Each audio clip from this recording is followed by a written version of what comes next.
Okay, everybody. Hello. Welcome back to the channel. My name is Rashad Milligan. I'm here with UConn fan. Excuse me. Got choked up. I'm here with UConn fan Ashy.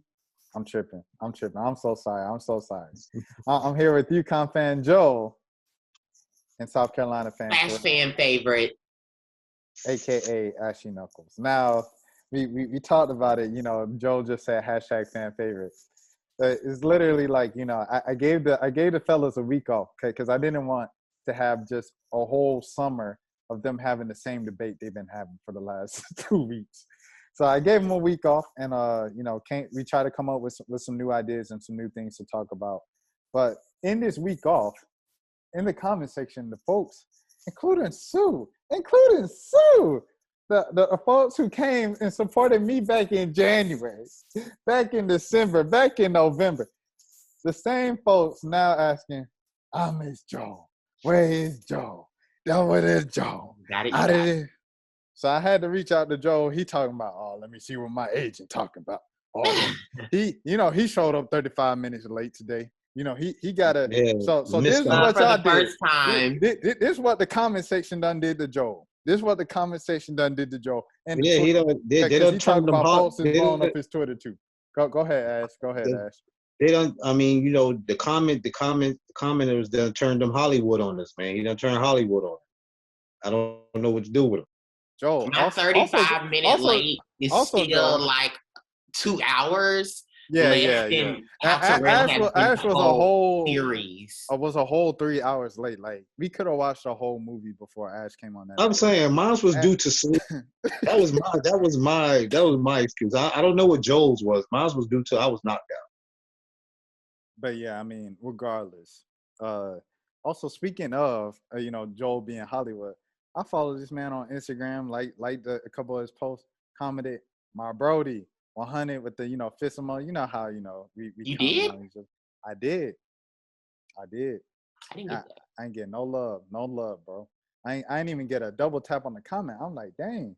I don't think I see it. I gotta look you up, Joe. I gotta look you up. Probably too many notifications. I have two Instagrams. The one that you probably comment on isn't the one I'm on that much. Okay. So I was on the one you don't be on. Yeah, I was on the one you don't be on. But yeah. Anyways, dang, what I want to get into first. First of all, fellas, how have y'all been? It's been a whole week. Let the people know what's going on with y'all first of all. Well, as for me, everything's been cool. It's just working and trying to stay away from this virus that's running around out here. And it's pretty much just been chilling out, reading a lot of the comments, trying to get some news on different schools so that way we can kind of switch the topics up on certain things. And Joel? Gary. I've been fine. Same, just been working and getting ready for the summer to start here in Georgia. Yeah, the kids get out of school in about 3 weeks, so I'm excited for that. Do people know what you did? Was that just a job reveal? Was that an occupation reveal? I said that in the first video. Oh, I'm sorry. My true fans already know this. Okay, I hope you're not corrupting little kids with UConn, man. Please, man, let them grow up. The first video Terrell the first video Terrell was a fan in the comments, so just saying. Oh. Yes, I was a fan. I was a fan of the host, not you. You definitely was on my first video. You were like, we need to get some. I don't have any fans. You are right, Joel. Joel has fans. I don't have any. I just have subscribers. You're right, Joel. I gotta bite my tongue on that one. I remember now. It was listening to you, Mr. Hollywood, that made me want to get on this show. You're not lying. Yeah, because I was just trying to provide people with the facts. No, you provided them. It was facts. Look, I have South Carolina. You ain't even from South Carolina. I got South Carolina in my blood, so you can't even do that to me. Yeah, I've been down here for over 20 years, so I'm South Carolina. You a perpetrator. You need to be supporting Syracuse or somebody else. Is it crazy to think like 20 years ago was 2001? I mean, I know that's like random, but I just like Like 20 years ago, it's like and it was in the 2000s. And UConn was still competing for national titles. Just saying. All right. So I guess let's get into it. First thing, I guess we could start with Paige. Paige, she got ankle surgery. Well, also, wait, hold on. I'm gonna switch it up. I didn't even tell the fellas about this beforehand. Tonight, in real time, when we're recording this, by the time this comes out, the game will already have been played. Raven Johnson, let's give it up for Raven Johnson. Give it up. Raven Johnson is up there in Tennessee, in Bartlett, Tennessee, Memphis, Tennessee, playing in the Iverson Round Ball Classic. First woman to ever play in a boys game for All-American. Wow. So salute to Raven Johnson, Atlanta legend, Westlake legend. Definitely got to give it up to her. Very tough. That's some Atlanta skills. Yeah, that's some Atlanta skills. She trains. Atlanta skills coming on to South Carolina. We get those dogs like that. You know what I'm saying? She's still no Paige. She's not Paige. That's what we do.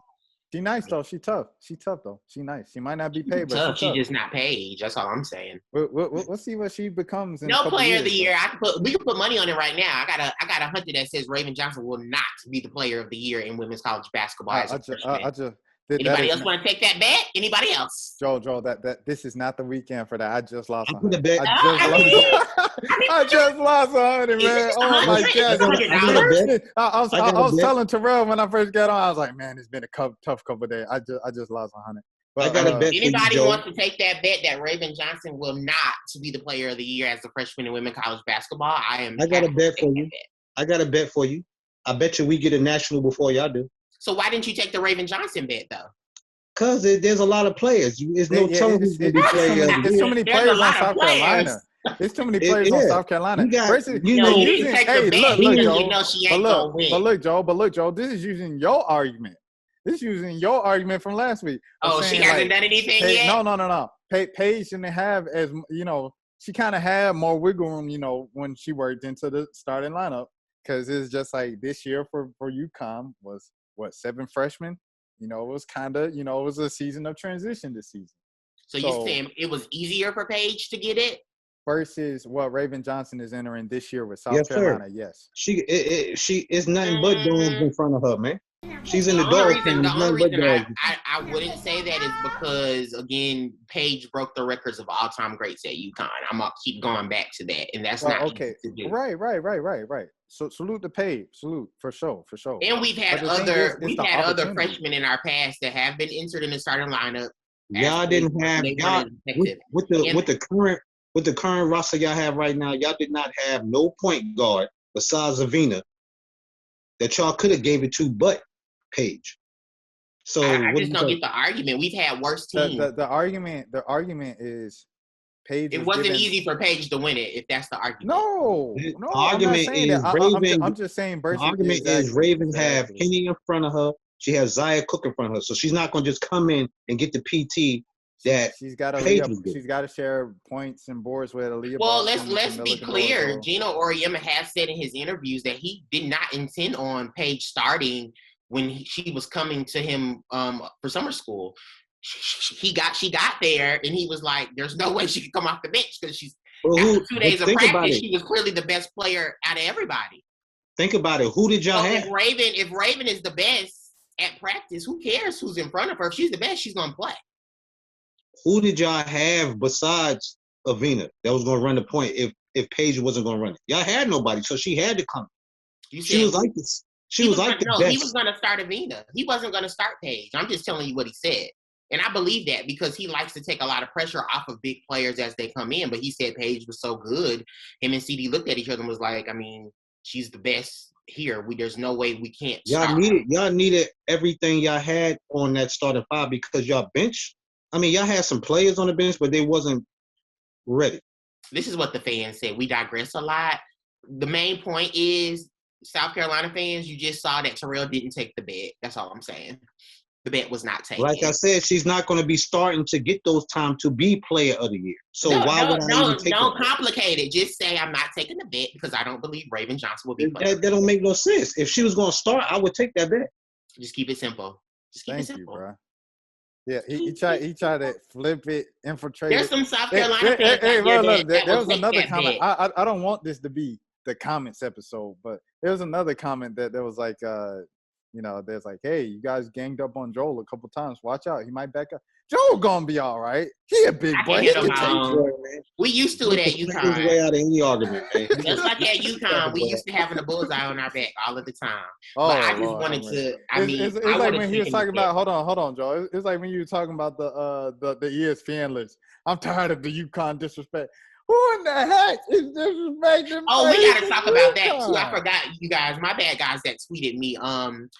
Rashad and Terrell don't know a lot of stuff that goes on, and then y'all in the video, it made it seem like, to UConn fans, it made it seem like, I was just talking out the side of my neck when it comes to that, but that stuff does exist. And people tweeted me and was like, you both need to go back and look at it and educate yourselves so that you can see that that does exist. You guys don't know it exists because, again, you guys are on the outside looking in, but I'm telling you guys that stuff does exist. And Gino speaks on it in length all of the time about players throughout the course of history that have played at UConn that have been shorted for awards. Morgan Tuck was one of them. The year Brianna Stewart and Mariah Jefferson both were first-team All-Americans. They didn't make Morgan Tuck an All-American because they were like, UConn already has two. That's a good example that I had forgot about that somebody reminded me of.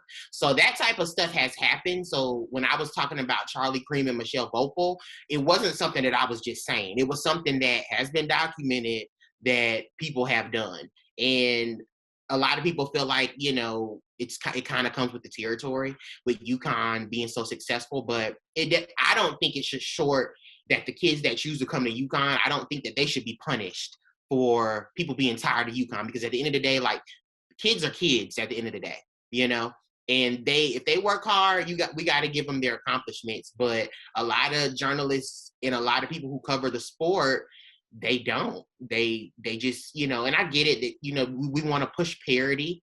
We want to push more teams outside of UConn, but I just think it should happen more naturally. Like, it should just be the truth. Like, like, let's push it when it's the truth. Let's not push it when, at the expense of, like, people missing out on stuff. Like Gino says in practices all the time at UConn, when you come to UConn, you may be giving up a lot of the individual awards that you were used to getting in high school. Like, he says that to the players a lot because it's the truth. It really is the truth. Historic school, but y'all better win. If y'all don't win this year, y'all gonna have problems. If we don't win this year, we'll go back to the next year and compete. Like, what do you mean? Like, all this pressure you're trying to put on a 11-time champion. I'm going to explain to you. You said, what do I mean? I'm going to explain to you. Y'all have a two-year window, my opinion. I just say a 1 year window. Because we about to roll. We about to roll the conference, man, for a good little minute. I'm just going to let you know that. So just be prepared for that. And that's all I have to say on that. How you think it's more pressure on UConn to win and not more pressure on South Carolina to win? It's not. We got this in the bag, man. Trust. So it's more pressure on us when we've won 11 times, and it's less pressure on y'all. You know why it's pressure? Because of the fans like you that don't give a little. Y'all just want to squeeze everything with UConn. It's gonna hurt y'all more than anybody. When y'all be on this next 4-5 year drought, when it hit like a 10-year drought, then everybody gonna say UConn is not the same. It's coming. What goes up must come down. Always remember that. To be honest with you, I'm not the type of fan that gets mad. Like, I'm disappointed when we don't win, but at the end of the day, my team is in the Final Four every year. It's only but so mad that I can get because there's no other team in the sport that's doing that. So how can I get on UConn and be like, oh, y'all suck, y'all this and y'all that, when they've spoiled us with so much success? So I mean, I can't be mad when our last game on average every season is the next to last game of in the sport. Like, I can't. I mean, a rational person cannot get mad at their team being that consistent. And I will never be mad at UConn getting to a Final Four and losing. Like, that's stupid. Like, me personally, I'll never be mad at that. Because the consistency speaks for itself. I have a friend who's a Patriots fan. And when the Falcons were up, the score that I want, repeat on this network, on this YouTube channel, excuse me. He was on his knees in front of the TV crying. I said, Joker, all my life all I've known is the New England Patriots and Tom Brady winning. And when the Falcons were up by that score, I won't repeat, he was in front of his TV in his Tom Brady jersey with his little beads, crying. Joker, y'all won about $100 million in Super Bowl championships. So, I'm just saying from the outside looking in, I've never understood that from fans of powerhouse franchises in sports. I mean, I think it's still emotional, like if you're really a fan of a team. But as far as getting upset at the actual players and the actual like program, I don't do that for UConn because I just don't feel like it's warranted. Like at the end of the day, you know, nobody else wins as much as UConn. So even though I am disappointed when they don't win a national title, you know, I'm not that disappointed because I know the odds are that they're probably going to be back next year competing for a title. Like Terrell brings up all the time, we haven't won a national title in 5-6 years. We've been in the Final Four though, those 5 and 6 years. So I mean, I can't really fault them for getting to the next to last game, because when you get to the Final Four, if we want this sport to move forward in the way people want it to move forward, you know, it's not supposed to be easy once you get to the Final Four. It should be UConn can lose and UConn, you know, because trust me, if UConn would have won the last 4 or 5 years, we probably wouldn't even be on this live discussing the sport at this point. Me speaking for my team and for the teams that I like, if we recruit top classes for about 2, 3, 4 years straight and have good number one players and we don't make the big dance and win it, I'm disappointed. I'm not gonna lie, I'm mad, I'm hot. My whole season is off until the season start back again. Like this year, I mean, I'm not content with us not winning the championship this year, the chip this year, because I felt we had the talent to do it. Only thing we was missing was that mad Kiki Herbert Harrigan shooter from the outside. That's what we needed. We'd have had that. Me personally, I feel we would have beat Stanford. Me personally, but we didn't have that. So I can't make no excuses. We didn't have it. We lost. On to the next year. But me personally, I feel with this, I'm gonna be very disappointed we don't win it this year. Coming up, definitely next year. So another point I forgot somebody told me to make, I think I said this in another video. When I bring up 3-point shooting, I'm not bringing up average shooters a la Herbert Harrigan. I was sending y'all clips of Kalina Mosqueda-Lewis a lot this past week because Kalina Mosqueda-Lewis has made the most 3-point shots in the history of women's college basketball. Please look that up. That's what I'm talking about. That type of. She's been out the league for how long now, man? Come on, man. She's in the WNBA. Kalina graduated in 2000 what 15? What do you mean? It wasn't that long ago. It's 2021.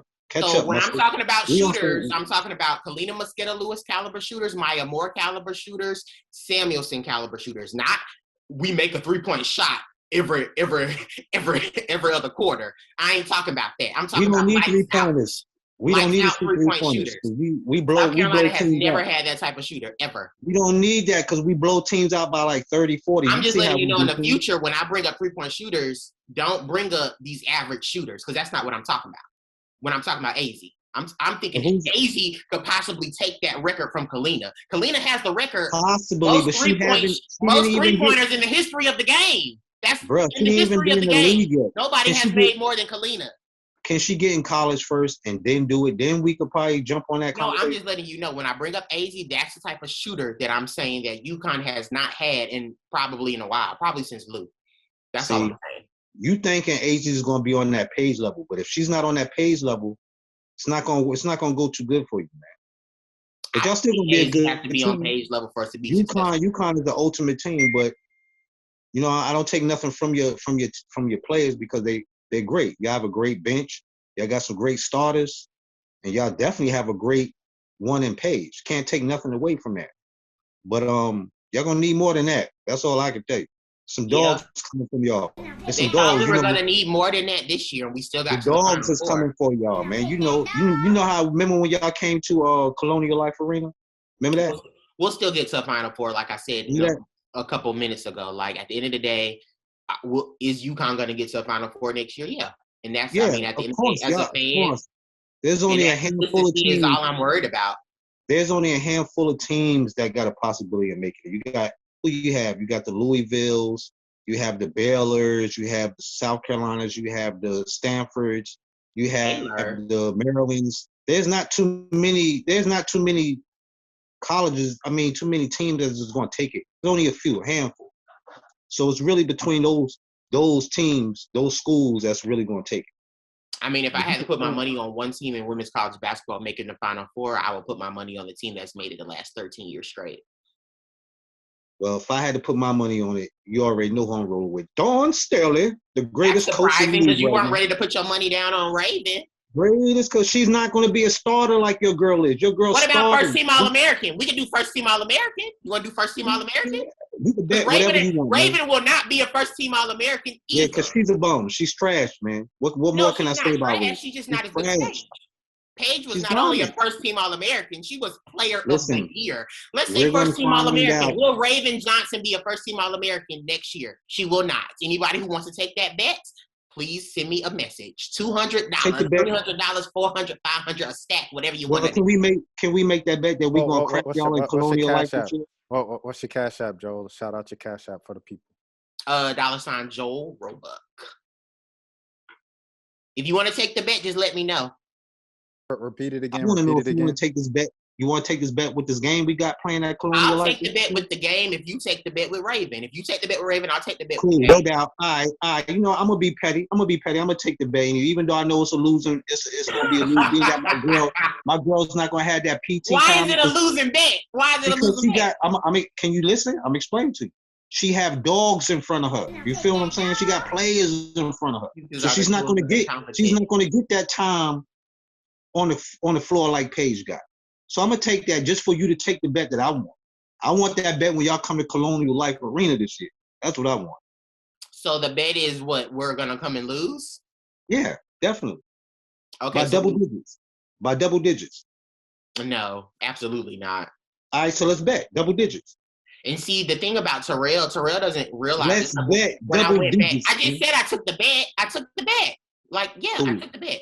I don't have no problem taking bets on my squad. No hesitation. But like I was about to say, Terrell don't realize that how much of an outlier the UConn team that they beat by 20 in South Carolina that year, it was a completely different UConn team. And what was the difference? What was the difference? The difference was both of our main scorers. That was their first year. That was their first year being the leading scorers on the team. They had never been the leading scorers on our team. And who are you talking about? And who are you talking about? Kristen and Megan Walker. They had never been, they weren't the go-to players the previous season. Hold up. Megan was a senior, right? Megan wasn't a senior. Megan was a junior. Okay, well, she was close. So wasn't a senior. She was a junior. There were two. It don't matter if you were a senior or junior. If you're in a different role. Listen, y'all had Crystal Dangerfield last year. It's still a different role. That's what I'm trying to tell you. They went from a supplemental role to a main role. That's not easy to do, especially at UConn. It's not the easiest thing to do. Y'all had Dangerfield. She was a scorer. She was used to. We had Crystal, but she was the only baller. Crystal throughout her career wasn't our. She was more. Her responsibilities were more facility. Even though Crystal could score, don't get me wrong, Crystal can score.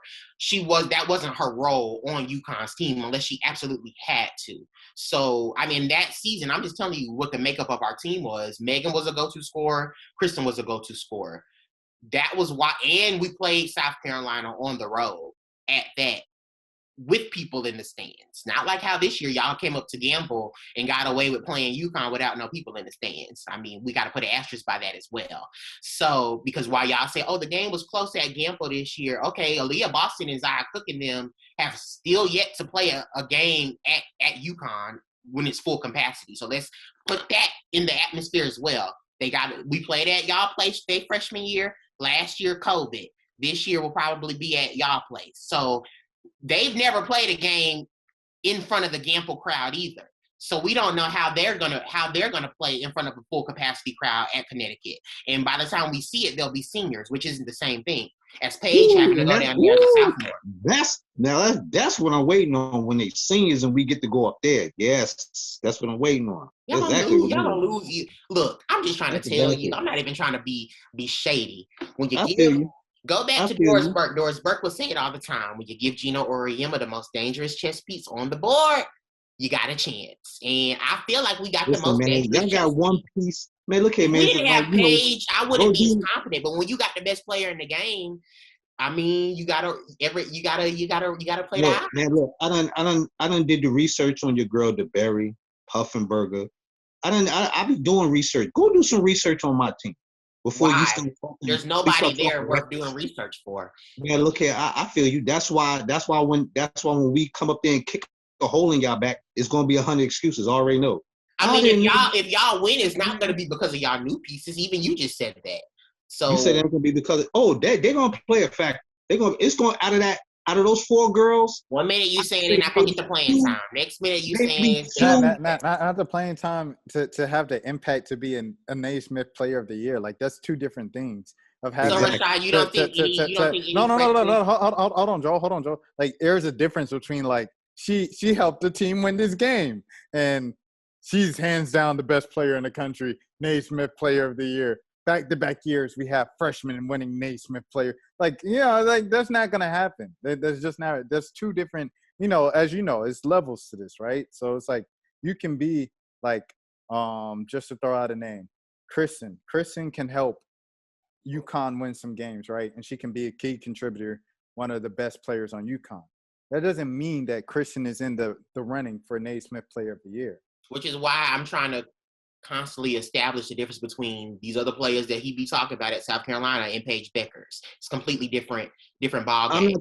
I'm not trying to put Aaliyah Boston and Zaya Cook, if I remember correctly, contributed a lot to that South Carolina team when they were freshmen. They weren't first team All-American. Neither one of them made first team All-American. And that's what I'm trying to tell you. What Paige did is on a completely different level. Like they weren't even first team All-Americans, let alone in the running for National Player of the Year. She's the only one to ever do that. Who? Paige. And I'm not even talking about Player of the Year. I'm just saying at least make first team All-American, be the best player at your position in the country. They didn't even do that their freshman year.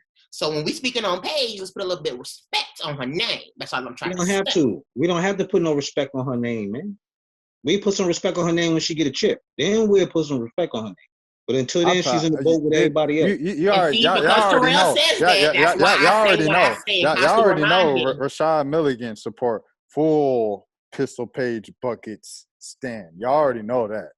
Don't they? Yeah. I mean, it's on this side, y'all already know where Rashad stand on this side. It ain't no question. Listen, from back last July, check the stats. I support her game. I'm not trying to put any of our players on the same level of her. That's because we can't. But when it comes to a team effort, I feel we have the better team. That's just what it is. I feel we have the better center. Only thing y'all lacking above us is the point guard. I feel we have a better bench than y'all. I feel we have the rest of our 4 starters is better than y'all. So y'all got over this South Carolina girls, Joel, I'll tell you this. Them South Carolina girls that's coming in, and it's not no lightweight.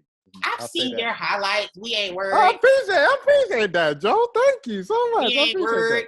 No, I didn't see them. I didn't watch YouTube, them. I didn't see you react to them, but I did see them. Just period. I didn't know you reacted. No, I think I did see you. I saw the one you reacted to Raven, but the other ones I saw on my own.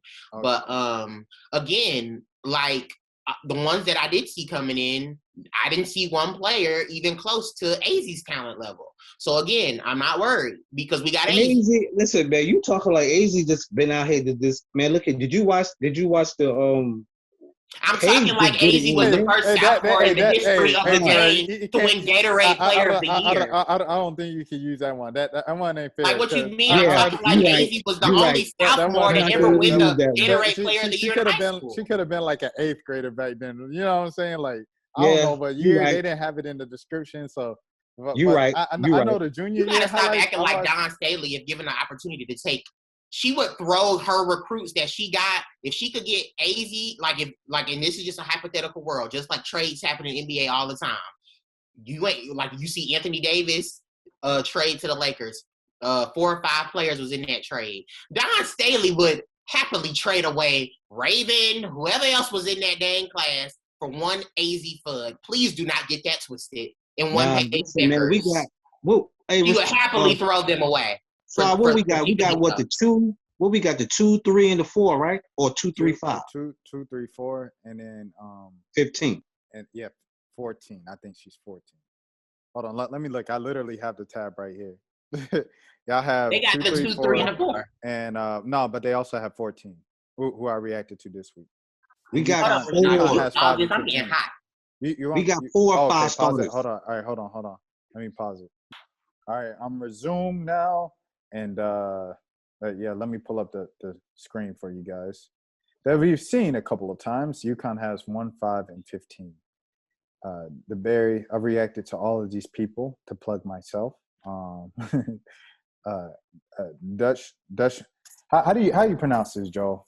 And I know how to pronounce it. Like I pronounced it right on the video because I literally looked at an interview with her beforehand just to pronounce it the correct way. But Carolina, Charm. That's what I'm gonna guess. Okay. I don't know yet. All right, yeah.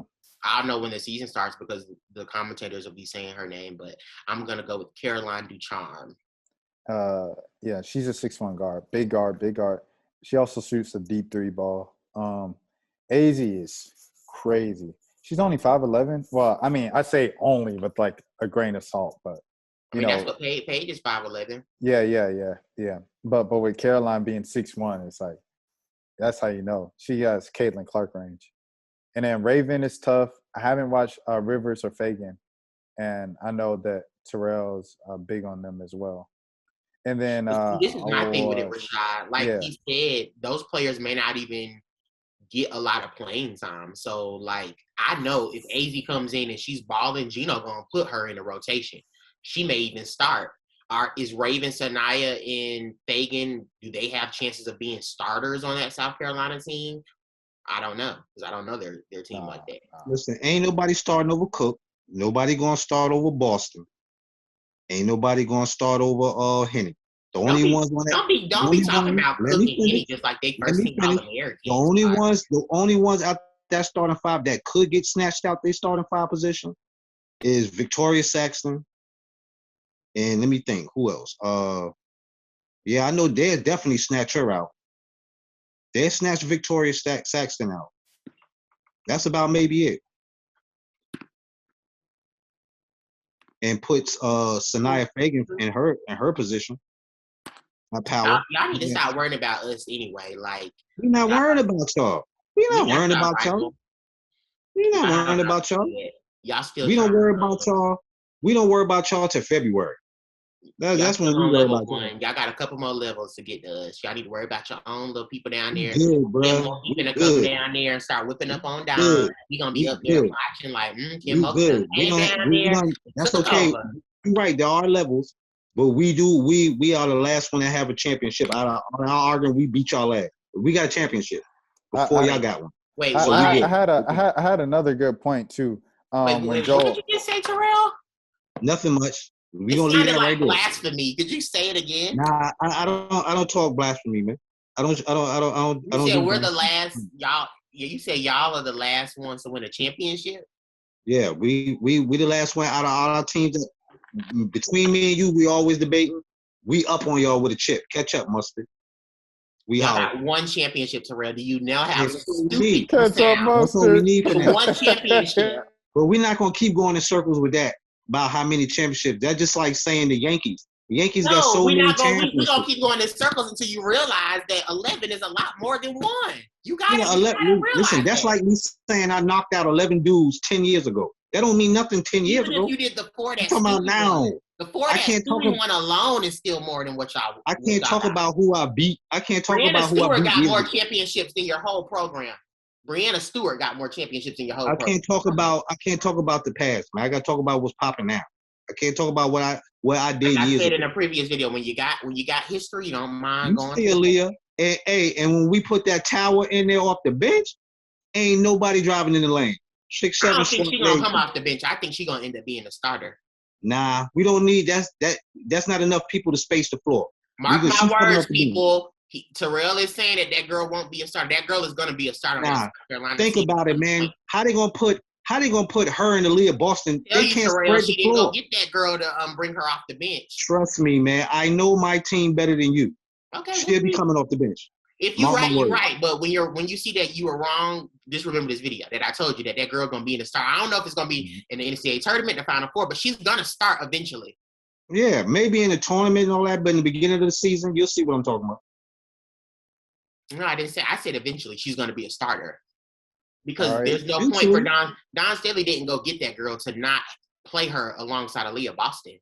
Listen, Dawn's gonna play whatever way that's gonna help her get her title easy.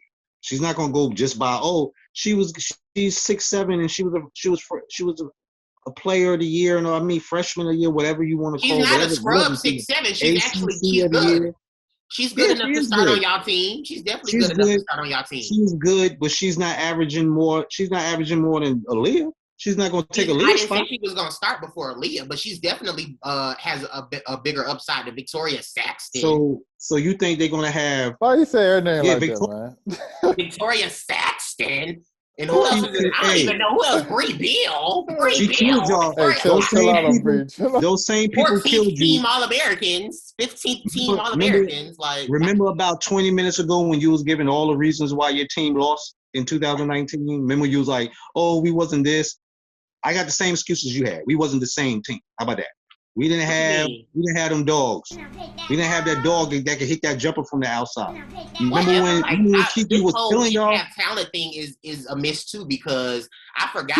Somebody reminded me of this. Y'all had Asia Wilson, Elena Coates, Tiffany Mitchell, who we have not even mentioned on this channel, and you still was losing champions. Get it right. Tiffany Mitchell was not on.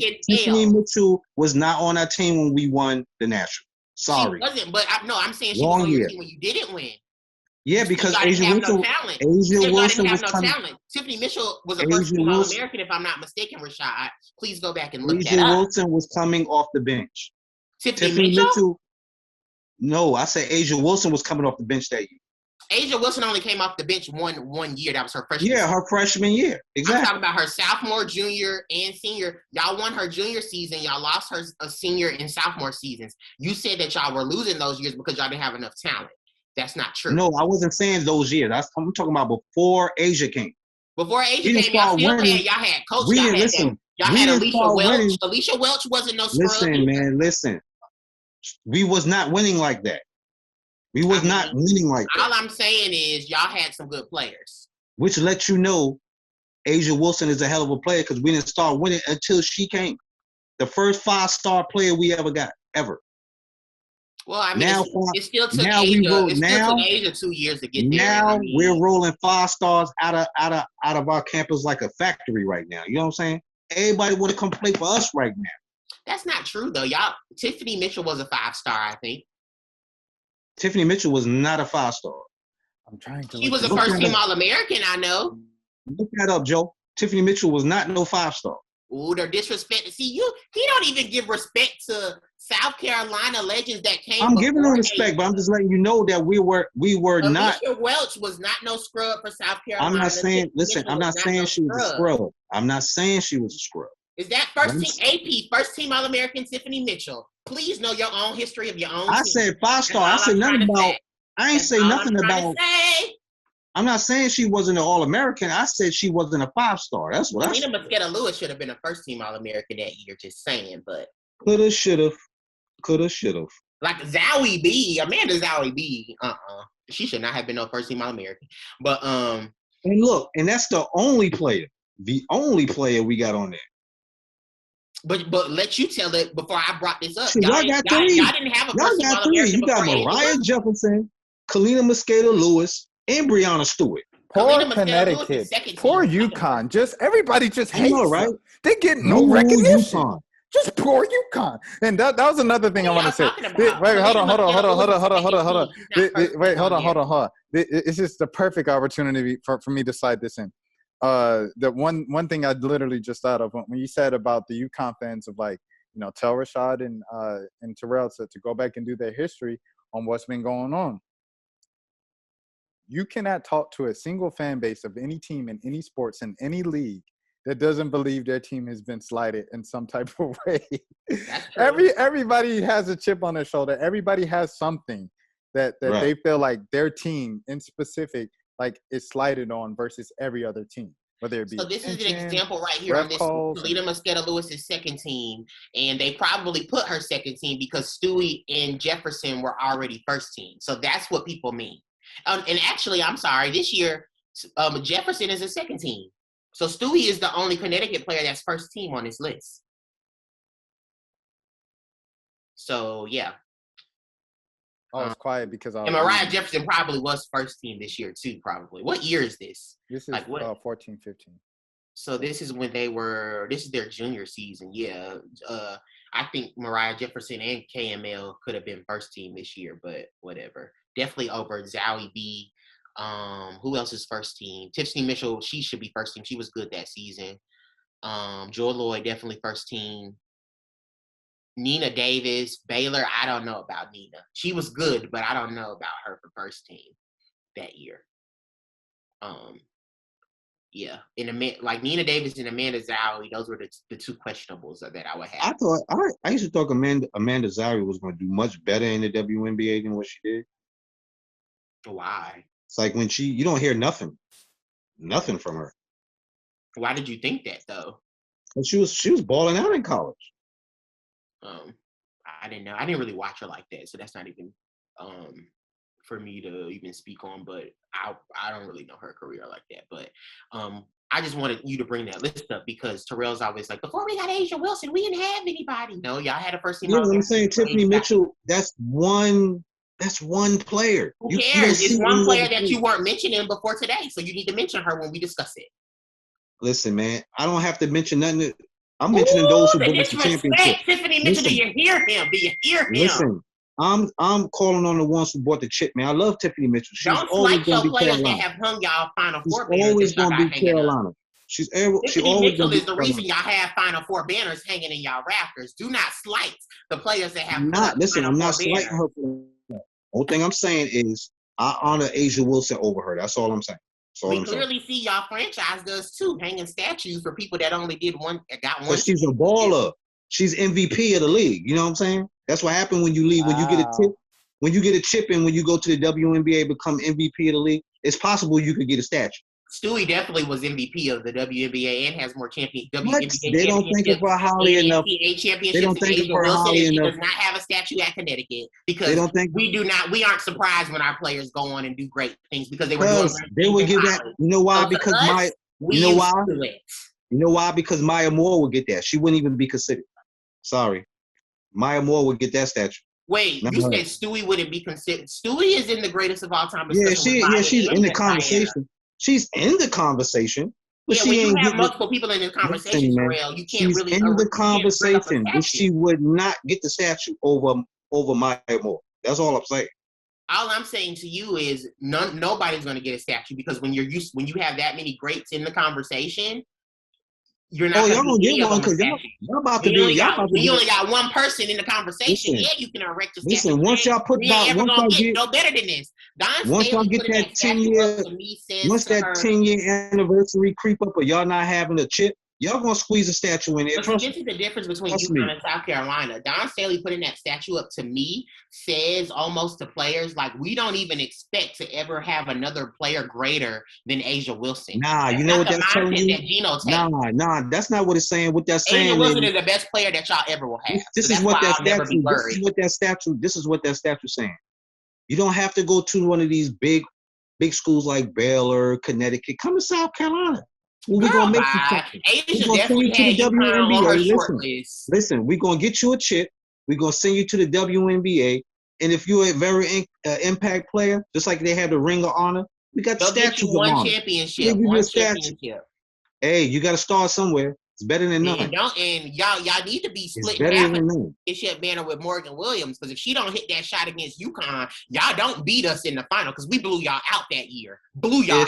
If Aaliyah Boston don't miss them two bunnies, it's a whole different story. Thank you. That didn't lead to South Carolina championship, though. I think if UConn plays South Carolina in that championship, I like our chances because during the season we tap that butt. But y'all weren't even close to Arizona. Like Arizona beat y'all kind of like Thank you. I wouldn't. It wasn't like a blowout, but it was kind of convincing. It wasn't like, a blowout. I mean, they cut it to 5. Paige and them cut wasn't it to a 5. blowout. But it wasn't a buzzer beater like Morgan Williams was. Like Morgan It Williams, wasn't. It wasn't a blowout. Beater. It was a wasn't like, spanking. you know. I don't think it was a blowout. It wasn't a spanking. It wasn't a spanking. It was like it was a game. It was a game. Like, because like Arizona Joe had said, to keep. Arizona couldn't just stop scoring. They had to keep scoring because UConn. They know UConn can come back at any time. But no, it wasn't like the Notre Dame and Mississippi State game. Yeah. All right, so now I guess we can move on to shout out Tiffany Mitchell. If your own fan base won't give you your flowers, I will. Don't say fan base. Just say don't use the whole fan base. Just say Terrell. Don't say the whole fan base. I mean, you're representing the fan base, so that's my guy. My guy. He said I ain't backing down. That's a real one. All right I'm there. saying is Tiffany Mitchell was a first-team All-American, so let's give her flowers for helping raise that final. Yeah, I give her that. Only thing I said was she wasn't a 5-star. Can we get a picture, a side-by-side comparison of the South Carolina and UConn Raptors, please?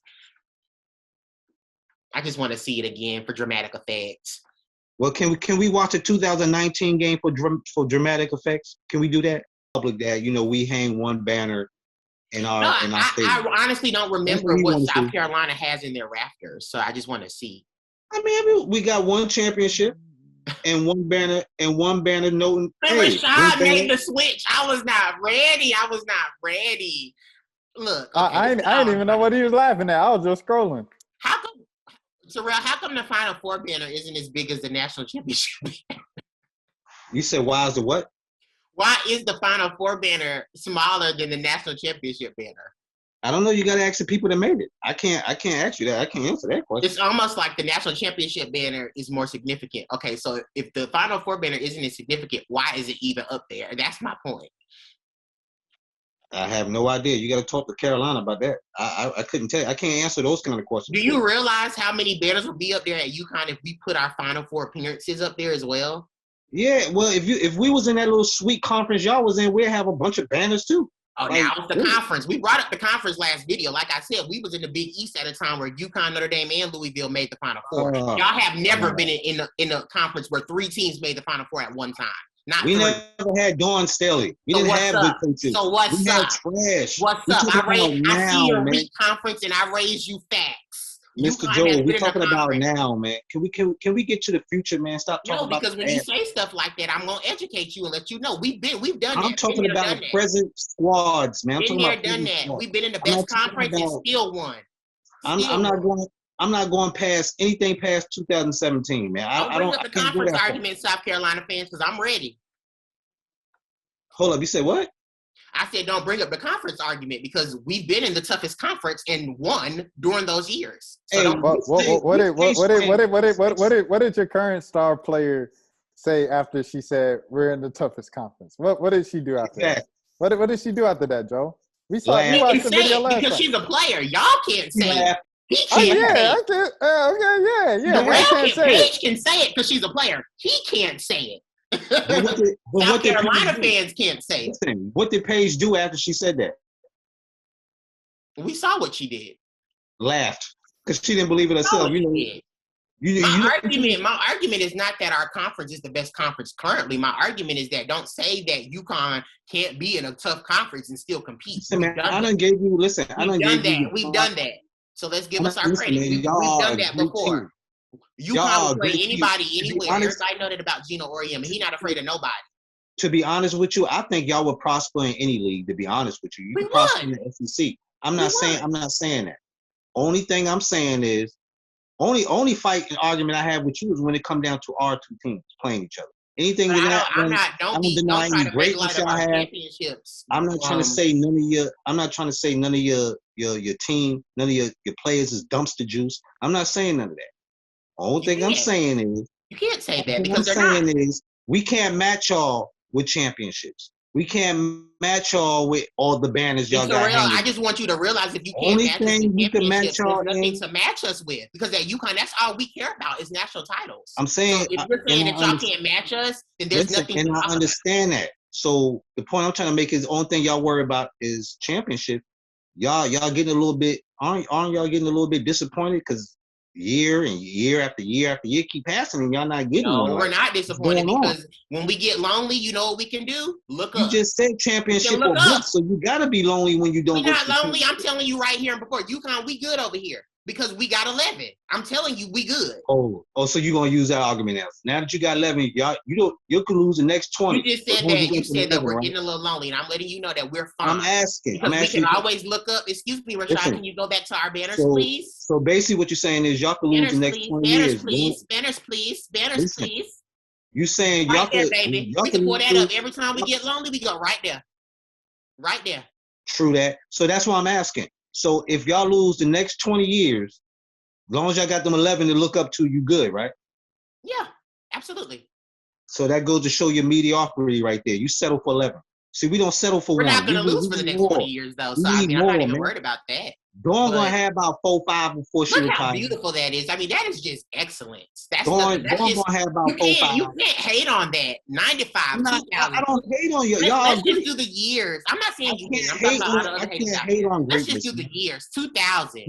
I can't hate on greatness. 2003, 2004, 09, exactly. 10, 13, 14, 15, 16. It's just so many. I can't hate on greatness, man. I can't hate on greatness. I can't hate on greatness. I can't hate on greatness. You can play musical chairs with our banners, bro. You can play musical chairs with our banners. You're right. The only thing I'm telling you now is times has changed, man. I'm glad you got all that because that's all you're gonna be able to look back on and be like, yeah, I remember the good old days. And before you say, there was a drought. There was a drought. That's a drought between 95 and 2000. We was fine. Well, I can't tell. Because it's been a long time between 95 and now. It's been a long time. Look, everybody don't worry about it. Don't worry about our excellence. Y'all worry about getting another banner up. I'm not. You don't want to talk about banners. Didn't you just tell a man to pull up banners? I ain't say nothing about banners. They play for. They play for by the way, the math check. Y'all got a number one ranking up there, Terrell. And you want Terrell? You need to at least agree that number one ranking banner is a joke. No, it's not. We was 32-1. They canceled the season. So being that we couldn't get the chip, which we was going to take, we take the banner. So how many years was UConn number one and didn't win the championship? Y'all didn't have no pandemic where the whole tournament was canceled. No, what I'm saying is just because you're in the season number one in the poll does not mean you're going to win the title. No, so how y'all think that y'all the title is y'all just because y'all ended the season at number one? That's invalid. Man, the only team that could have stopped us that year was Oregon. And I don't even think they was going to stop. That's not what I'm saying, Rashad. The year we won the Mississippi State, we was on a 111-game winning streak. Y'all had nothing close to that. And we still lost in the Final Four. What I'm saying is, listen, man, the only reason why Dawn, I'm going to say this one more time, and I'm not going to say it. The only reason why Dawn hung that banner up there was because we was 36-1. We was the number one seed. Y'all weren't even undefeated. We was 36-1. And we only lost was in that little bull crap tournament. Y'all still weren't undefeated. That's okay. But we done won everything else. We won that tournament we was in. We damn sure was gonna win the champ. We was gonna win the national. Wasn't nobody gonna stop us. National. Yeah. So being that the pandemic came through and stripped us of what I don't think y'all would have won the national title when y'all best offensive player was a freshman. I don't think Aaliyah Boston would have just Aaliyah Boston is that would have been their first Final Four going against players like Aaliyah Boston was not the leading scorer on our team that year. What did you talk about? Who was then? Ty Harris? No, Kiki Herbert-Harris. Okay, Kiki Herbert-Harris still ain't enough to beat Sabrina Satu and Ruthie. So that's okay. No. It was enough to beat y'all by 20. So why because y'all caught us on the down year. Why was y'all on the down year? And again, you can't bring up any win that y'all beating us without bringing up all the spankings we've given y'all throughout. Y'all was due a win. We see how y'all celebrated. Y'all had Crystal Dangerfield. When we beat y'all, we were just like, all right, on to the next. Y'all beat us. Listen, man. Can I say something? Who was your starting? Who was your starting five? Having a party, a parade. Who was your starting five in 2019? Who's your starting five? In a press conference, like, our players have never beat UConn. Joe, who was your starting? They've lost to UConn for years. Yeah. Joe, who was your starting five in 2019? Megan Walker, Anna Makarat, Kristen Williams, Olivia Nelson-Ododa, and Crystal Dangerfield. See how it rolls off? Because I know my history. All right, listen. All right, this is all leading to something. He didn't even know Tiffany Mitchell was a first-team All-American. Who was your bench players? Who was coming off the bench that year? Aubrey Griffin. That's it. Aubrey Griffin. That's it. Right. One person coming off the bench. Okay, so that's the year y'all beat. Listen. All right, let me finish. With the other talent that you named in that starting five, where was the down year?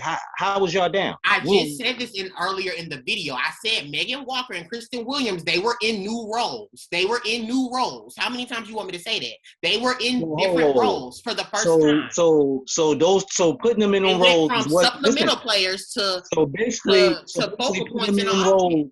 Putting them in those roles is what caused y'all to lose by 20, is what you're saying? Absolutely. Yes, that is what I'm saying. Them being in different roles that they were used to being in. If that's not a poor excuse, then I don't know what is, man. So you're not an excuse. You going to run with that. So the reason I'm giving you the reasoning. It was out of their natural position. That's what you're going to say. So what position was Crystal Dangerfield? That's not what I'm saying. When players go from supplemental pieces to main points, focal points of the offense, especially at UConn, it's a switch. They have to make a jump. So for Kristen and Megan, especially against top opponents, they had never played top opponents like a South Carolina or Oregon. South Carolina wasn't the only team that we lost to. We lost to Oregon as well. We got beat. Yeah, those two Oregon as well. Exactly. Those two teams dust y'all by 20. I understand that. But what I'm saying is exactly. When is the last time you saw UConn outside of that year lose to anybody? Wait, hold on. Question. This is genuine. No. Let me say this one thing. When is the last time you saw UConn lose by 20 outside of that year? When's the last time you saw them lose like that before? You haven't, because that was an off year. That wasn't an off year. It's just the talent gap closed, man. How you gonna use that as an off year? It was an off year. It was a rebuild. We only had one player coming off the bench, Terrell. Listen, you got the same. Who won the UConn Baylor game that year? Was that Baylor? Baylor won? Baylor won. Yeah, Baylor won. I can't even use that game because that game was really close. And we rolled Baylor by 15. I was just asking. I remember that. We rolled Baylor by 15. But that South Carolina game, so that we lost that Baylor game. This is a good point for my argument. We lost that Baylor game because we didn't score 1 point in the fourth quarter. And that South Carolina game, that was the first game that I had ever seen in UConn history. We didn't score 1 point in the first quarter, Rashad. We scored 2 points in the first quarter in that South Carolina game. You gonna sit there and tell me that that's not a UConn down year and we scored 2 points in a quarter? So that's a down year. You don't have to like UConn to admit that UConn does not score no 2 points in one quarter. Come on now. Who left your team that year? Gabby Williams and who else? Who else graduated? No, Lou and Fisa left, and they have been the offensive focal point since they were sophomores. Okay, so when Lou and Katie, when them two left, so you trying to say that made y'all have a down year because them two left? What I'm telling you, Terrell, is that because Lou and Fisa were the offensive focal points of the offense for 3 years, and when I say they were the focal points, they weren't the focal points with help from Megan Walker. They were the focal points every single game. So that means Lou and Fisa had to get 18-20 for us to pretty much win. That's what I mean. So when you take that away, and you put 2 new players in that role to where you're telling them you guys have to get 20 a game for us to be successful. That didn't necessarily. Now Megan Walker, don't get me wrong, Megan Walker by the end of the season, she had become that player. But when we had played y'all, Megan hadn't figured it out yet. By the end of the season, Megan Walker was a first-team All-American, which means that she's the best in the country at her position. So she got there, but when we played y'all in South Carolina, we weren't there yet as a team. We were not there. We only had one player coming off the bench. It was just we didn't have we just weren't the same offensive team. We weren't. 2 points in one quarter. I don't know when the last time I saw you. I'll tell you what. If you could use that excuse, then that's the same excuse we got. We didn't have Kiki Harrigan last year. It's just what happened. That's why y'all beat us this shit. We didn't have Kiki. We had a down year. It was a down year for us this year.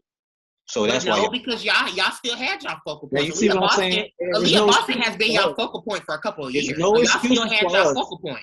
There's no excuses for us, but there's excuses for y'all. Man, I don't think Kiki Harrigan meant more to South Carolina than Aaliyah Boston did her freshman year. Kiki was a senior. Kiki was trash. I don't care what nobody said. Kiki Herbert Harrington was not a good player her whole career like that. What? Because she, you know, how she had. Do you know her whole career? She was a star. She wasn't a starter. She wasn't an All-American at all. Aaliyah Boston is an All-American. She played like an All-American her last year. But she wasn't an All-American. It doesn't matter. Play like she wasn't awarded. She was not recognized. So what I'm saying is she ain't on Aaliyah Boston drafted level. into the WNBA, man. She's good. First round pick. She's good. As long as she made the Herbert Harrigan before Aaliyah Boston in the draft. You say what? Are you taking Herbert Harrigan before Aaliyah Boston in the draft? The way she played, it doesn't mean she trash. It don't mean she trash. No, I'm just asking him a question. Is he taking Herbert Harrigan? Yeah, I would. Boston? She was a more complete player in Boston. Yes, you said yes. Yep, I would. Ha! I would. Moving on, I can't. Oh no, but hey, that's like when Joel said that he was taking Katie Lou in the draft over Asia Wilson. Listen to what I'm saying, Rashad, so you can understand what I'm saying. Okay. Don't do Katie Lou because Katie Lou was a first team All-American twice in her career. Herbert Harrigan wasn't one at all. He asked me if I would take Kiki Herbert. If we're gonna bring up Lou and Herbert Harrigan was not an All-American at all. At all. Not once. Just saying, Lou was an All-American, first team All-American. Katie Lou. Man, Lou was gone, man. We talking about last year. We're not talking about when Katie Lou careers. No, knowing what you know about them and their professional careers, it's not even. Yes, the distance, the difference between Asia Wilson and Katie Lou is that large. The gap is that large. Like it is what it is. Yeah, and I agree with that too. But I'm just saying with her we talking Herbert Harrigan, don't compare her to Lou now. Not in the college game, because Lou did a lot for UConn. I was comparing that take to take Kiki over Aaliyah Boston. To your take of now back to what I was trying to say, Rashad. Reason why I said I would take her over. But Asia Wilson is a 3-time first-time All-American in college. Can I finish? Go ahead, Terrell. I'm sorry. What I was saying was I would have took Kiki over Aaliyah Boston in 19 because she was balling. I ain't say I would take her over overall, but I said I would take her skill set that year. Clean it up. I was trying to, but you kept cutting me off. You was like over-talking me. I kept trying to tell you that, but you was trying to over-talk me at the same time. All I'm telling you is Herbert Harrigan was not the type of player that did it. Like by the end of Boston's career, to me, Boston is going to have contributed way more to the South Carolina program than Herbert Harrigan did. That's what I'm saying. Do you know how many points Boston averaged last year? I mean, this year that just passed? I don't know. I mean, I just said that Boston is a bigger. I think she averaged like 12 points. Maybe like 8 boards, something like that. So you saying that she didn't average a lot?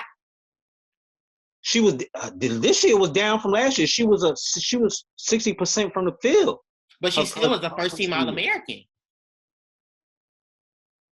I mean, that means she's the best at her position in the country. Herbert Harrigan, I don't even think made second team when she was coming through her career. So that's what I'm saying. The caliber of players were like you got to compare Aaliyah Boston to Asia Wilson. Listen, I tell you what. Herbert Harrigan. Go back and look at the UConn. Go back and look at the UConn and South Carolina game, right? And tell me who killed y'all. That's all. Just tell me what player on South Carolina. But that's just one game, Terrell. Like even if she did, that's just one game. I'm just letting you know why she became who she is. Why she made the WNBA. So what about all of the so you got that one UConn game. What about the UConn games, her junior, sophomore, and freshman season? She didn't do nothing. I know that. That's see, you're not listening. I'm trying to tell you. So what's your point? She didn't get better until like her final last 2 years. That's when she started coming on. Okay, so go to the UConn game, her junior season. We beat y'all that year. I don't think she did that much. I don't even think that was a junior. I think that was a freshman year. No, because her freshman year. The year before y'all beat us, Katie Lou Samuelson, Lisa Collier, her senior year. That's what I'm talking about. Her freshman year, she won the chip. So you're right. 2017 is the year she came. That's when we won the championship. So her sophomore and junior seasons, what did she do against UConn? That's what I'm asking. Nothing. She came in 2017, so you tell me. Wait, so she wasn't – I'm confused. Yeah, you confused. You're very confused. Because her freshman year was Ty Harris' freshman year, which was 2017. And Ty Harris ain't do nothing against UConn until her senior year. So it's Yeah, like y'all want all these flowers. It's like Ty and made up. Listen, they don't get no flowers from me because they didn't do anything for 3 years. They're not going to get flowers if they did do something. When you're the oldest player on the court. It's easy to do something when you're a senior and you're playing against juniors and sophomores. It's hard to do something when you're a freshman. Like Kiki and Ty, they were the oldest players on the court. Yeah, they're going to contribute because they're seniors. Oh, so that's what it is now? So because you're a senior. That definitely does play into it. Their age definitely plays into it.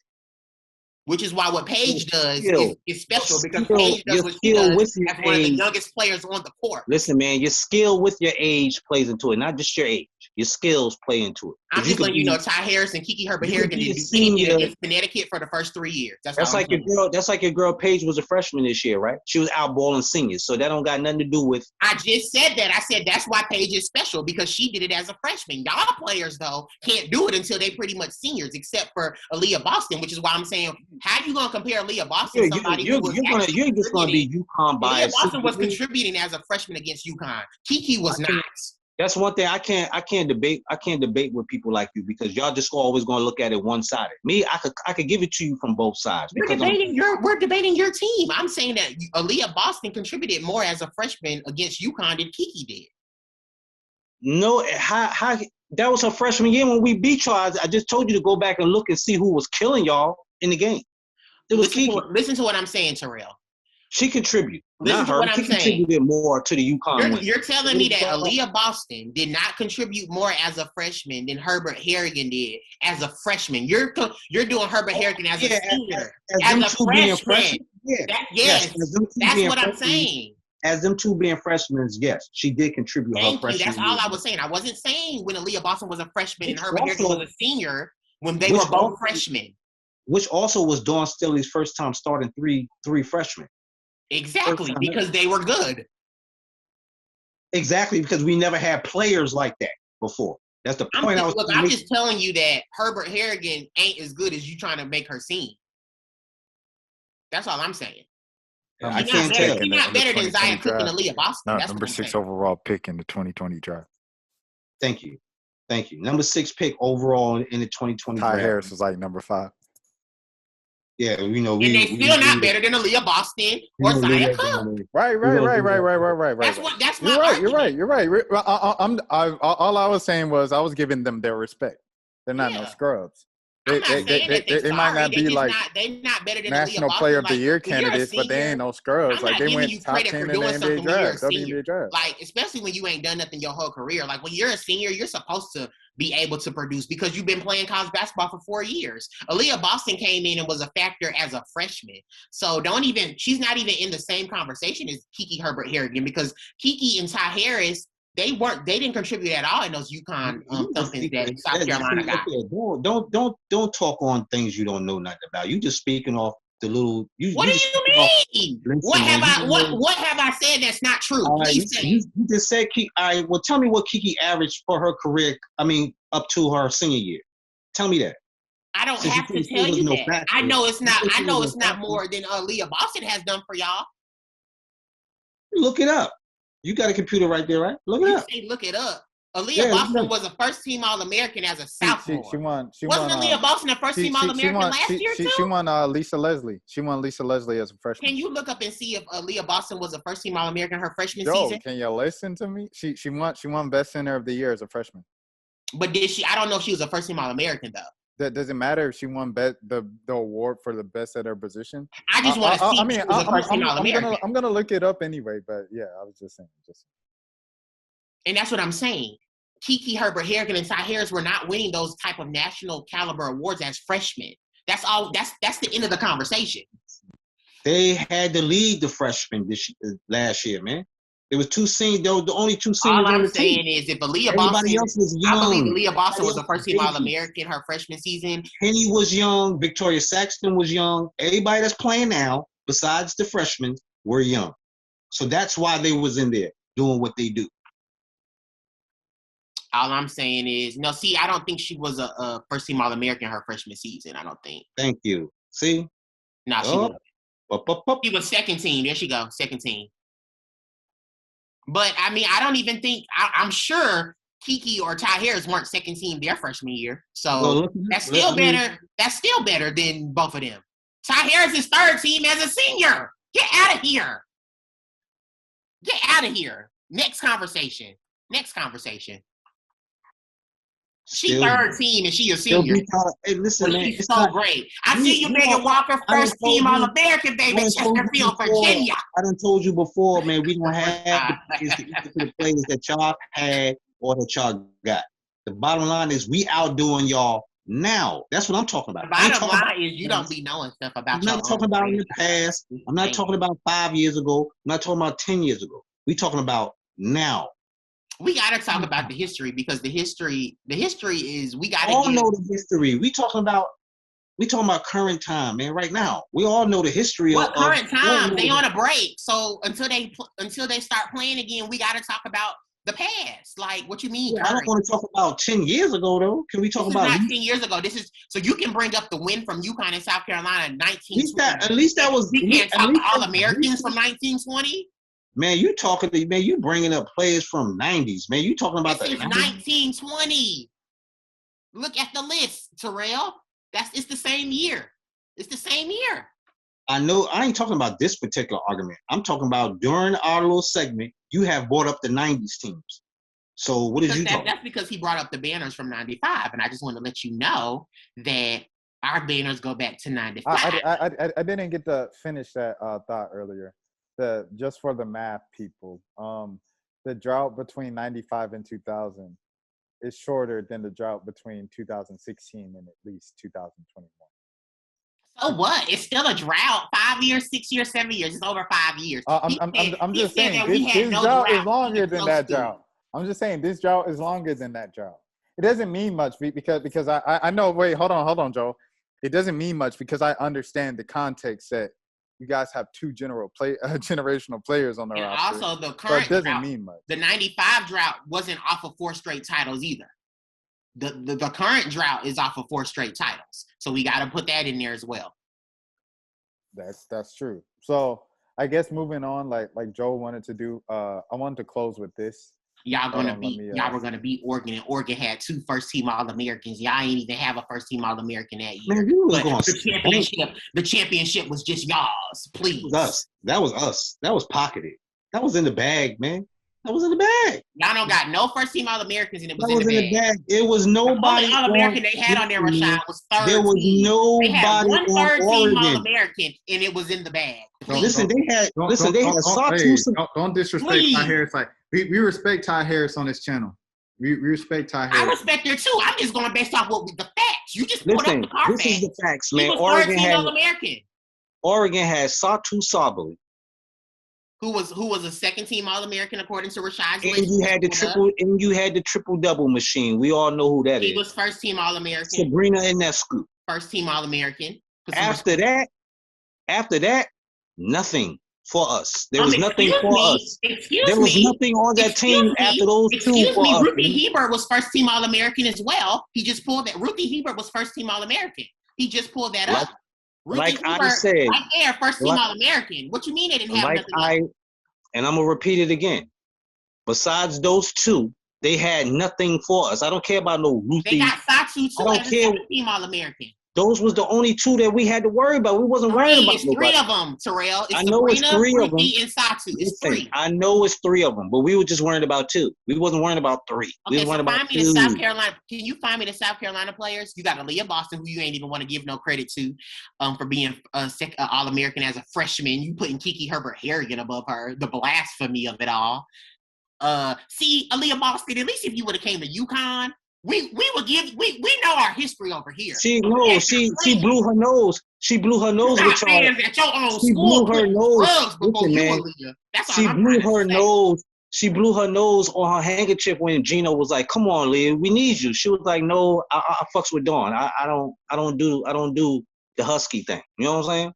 Just like, listen, y'all recruited our girl. Listen, y'all recruited our girl who's coming to our team now. She said, I don't want to play for UConn. I want to beat UConn. I don't want to play against them. I don't want to play for them. I want to beat them.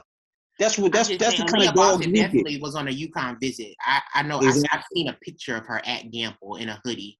Let me just find it. She came there. She looked around. She looked up, looked at all the banners, and you know what? That still couldn't persuade her to come. She was like, you know what? Terrell, Nah, I'm never gonna be a greedy person. Like UConn can't get everybody because if they got everybody, more people would just complain that Gino only wins because he gets all the best players. So when players go other places, I have no problem with it because UConn always is gonna get somebody else. Let's be real. Before Paige and AZ, y'all if wasn't. You told me that we weren't gonna get Aaliyah, but we would get Paige, I'm okay with that. Before Paige and AZ, if not for Paige and AZ signing, y'all recruiting classes will look real bad right now. That's not true. Kristen Williams was a number one pick coming out of high school. I'm talking about the last 2 classes. I ain't talking about when they came. I'm talking about this is what I'm trying to tell Terrell don't be knowing what he be talking about because the last 2 classes are Kristen and Megan. And they both were number 1 picks coming out of high school. So what are you talking about? Liv was 5. Liv was 5. Give Liv her credit. Liv was 5. Liv was 5. Kristen was 1. Megan Walker was 1. So even though they may not have. So Megan and them came out in what year? Megan came out in 2000. Megan and Kristen came out right behind each other. Which was 2000 what? 18 and 19, I believe. No, 17 and 18. 17 and 18. Thank you. I knew they wasn't 18. So 19 is when Aaliyah Boston came out. So we only missed 1 year not getting a number 1 player. We missed Aaliyah Boston's year. And Aaliyah Boston wasn't even a number 1 player on Hoop Girls. Somebody else was. That's why I said if y'all didn't have in your last 2 classes, if y'all wouldn't have got these number 1 players, y'all would have been had problems. But you're saying that, Terrell, like we don't always get the number 1 player. We like let me just run it down since Maya Moore. The number 1 players on Hoop Girls that we've gotten since Maya Moore. Moore. Make sure you do the years because I want to see where I don't know the years like verbatim. He can pull up the years, but I'm gonna just tell you: Maya Moore, Kalina Mosqueda Lewis. After Kalina Mosqueda Lewis, Katie Lou Samuelson. I'm sorry. Maya Moore, Kalina Mosqueda Lewis, Brianna Stewart, Katie Lou Samuelson, Megan Walker, Kristen Williams, Paige Beckers, AZ Fudd. That's 8 number 1s that have committed to UConn. That's what I mean. We only missed 1, so that's what I'm trying to tell you. We know we recruit over here, baby. We recruit. Y'all name recruit. Y'all don't recruit. Y'all name is now we name recruit. Now we name recruit. Listen, Connecticut that's a monumental school. Of course, everybody. I mean, who ain't gonna want to go there? Let me say this to you, Terrell. Every person that I named on that list, I'm giving you y'all roses. I'm giving y'all roses. Let me finish. Well, let me say one thing to you because this goes on what I just said. Every girl that I named on that list, was 8 of them since Maya Moore. Only 2 of them have not been first-team All-Americans. Kristen Williams and AZ Fudd. Every single last other ones have at least been first-team All-American at least 1 time in their careers, meaning that they were the best in the country at their position at least 1 time in their career. That's not a bust to me. I never said it was a bust. You said that he only recruits to the names. He recruits to talent. No. Listen, I said y'all school name alone does the recruit. Just the name alone does the recruiting for y'all. I'm just letting you know that Gino don't even got to go to a house. They just gonna want to play for UConn. Yeah, because number 1 players usually come to UConn. Not just that, it's also because they know Gino could get them to the league too. Now they looking at that too. Now absolutely. A lot of these players go to the league. I don't take Gino and CD. They're the best. They're the best in the game at developing players, in my opinion. Let's be real. If you was a player, right, and you was rolling to college, where are you going to go? You're going to go to the top schools. You know you got the best likely chance to get a chip if that's what you like to play for. I think it depends too because everybody, like we talked about in another video, UConn's and Gino's coaching style is not for everybody. Every player can't take that yelling and being beat down at practice. That's not everybody's playing style. So I think that goes into it too. I think the winning culture goes into it, but I also think you got to come to UConn and be tough, have tough skin because Gino is gonna harp on what you're not good at. He don't care about what you're good at. Gino, me personally, and I'm not going to just blame this all on Gino because I would say all coaches have their preference of players. You feel what I'm saying? It's like now Monstelli was catching backlash because they were saying she recruits certain kind of players. They were trying to say she don't recruit. Why are you laughing? They were saying that she don't recruit white girls. I know what he meant by certain kind of players. Wait, what's Yeah, certain? you know what I I'm don't saying? get it. What you mean certain kind of players? I'm putting it out there. They were trying to say that she don't recruit white girls. Basically, they was trying to say. Oh, I She didn't know. only, I didn't know that they said that. Yeah. yeah, I mean, if you look at her teams, like right now, we got 2 white girls on that team, and they stick out like sore thumbs because you don't never see white girls on her team. I'm just being honest. I mean, please comment. People don't tear me up in this one. I'm just being honest. I'm just telling you for what I see. I mean, out of all 8 of those players I just named for UConn, only 2 of them are white. So I mean, she could have recruited the other, and I think she did recruit the other ones. They just chose UConn. No. I'm not. No. I'm not even trying to. I know she recruited Megan Walker because I remember when she was recruiting Megan Walker. No. I'm just talking about as far as in that's what. Matter of fact, the pandemic year was the year they was talking about. Dawn Staley don't like to recruit white girls and stuff like that. She only recruit black girls. Stupid. I mean, talent is talent. I don't care what color you are. Well, Dawn Staley says she said that she like to recruit the females that more can relate to her and she can relate to them. I don't see nothing wrong with that.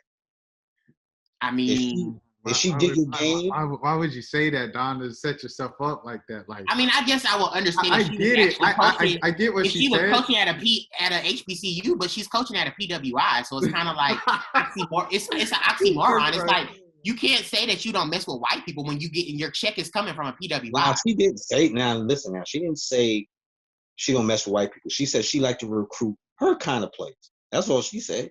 She didn't say, "Yo, I don't like white people. I don't like to recruit white girls." I noticed, and I mentioned this in the reaction of the last reaction. Who was that? Who was that? Ash, the last player I reacted to from South Carolina. Raven? Brianna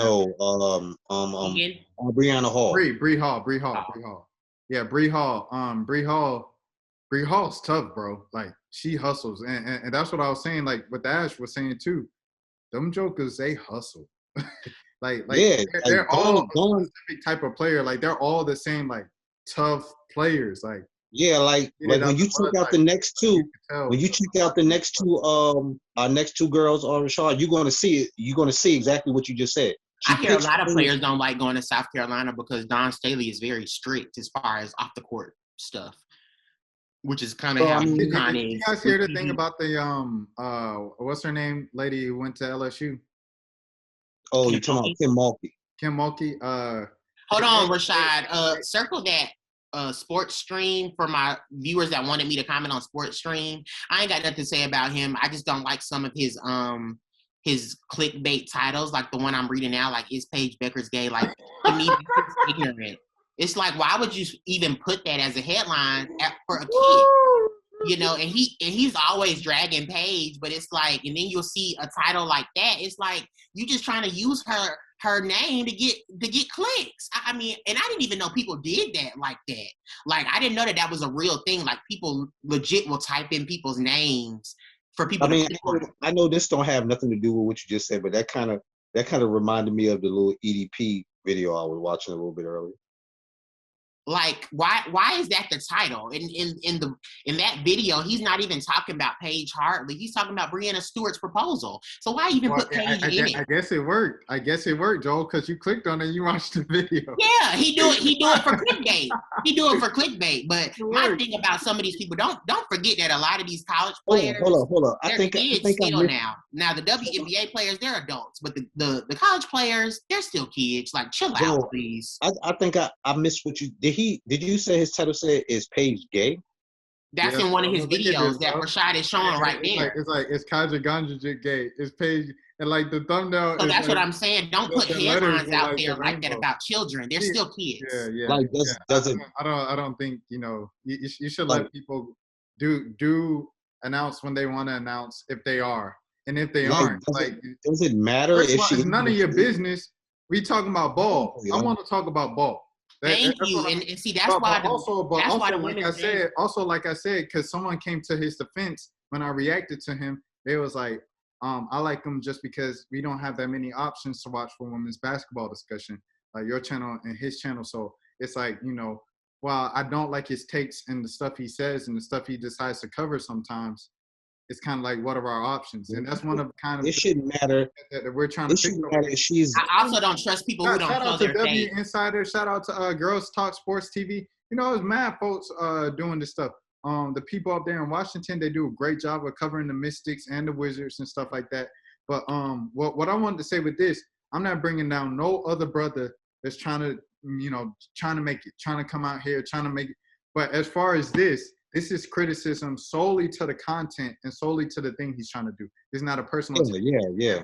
Like, my comment is, is nothing to try to, down him or anything. It's just, I don't really see, doesn't matter if she is or not, as long as she's balling. That's all that matters.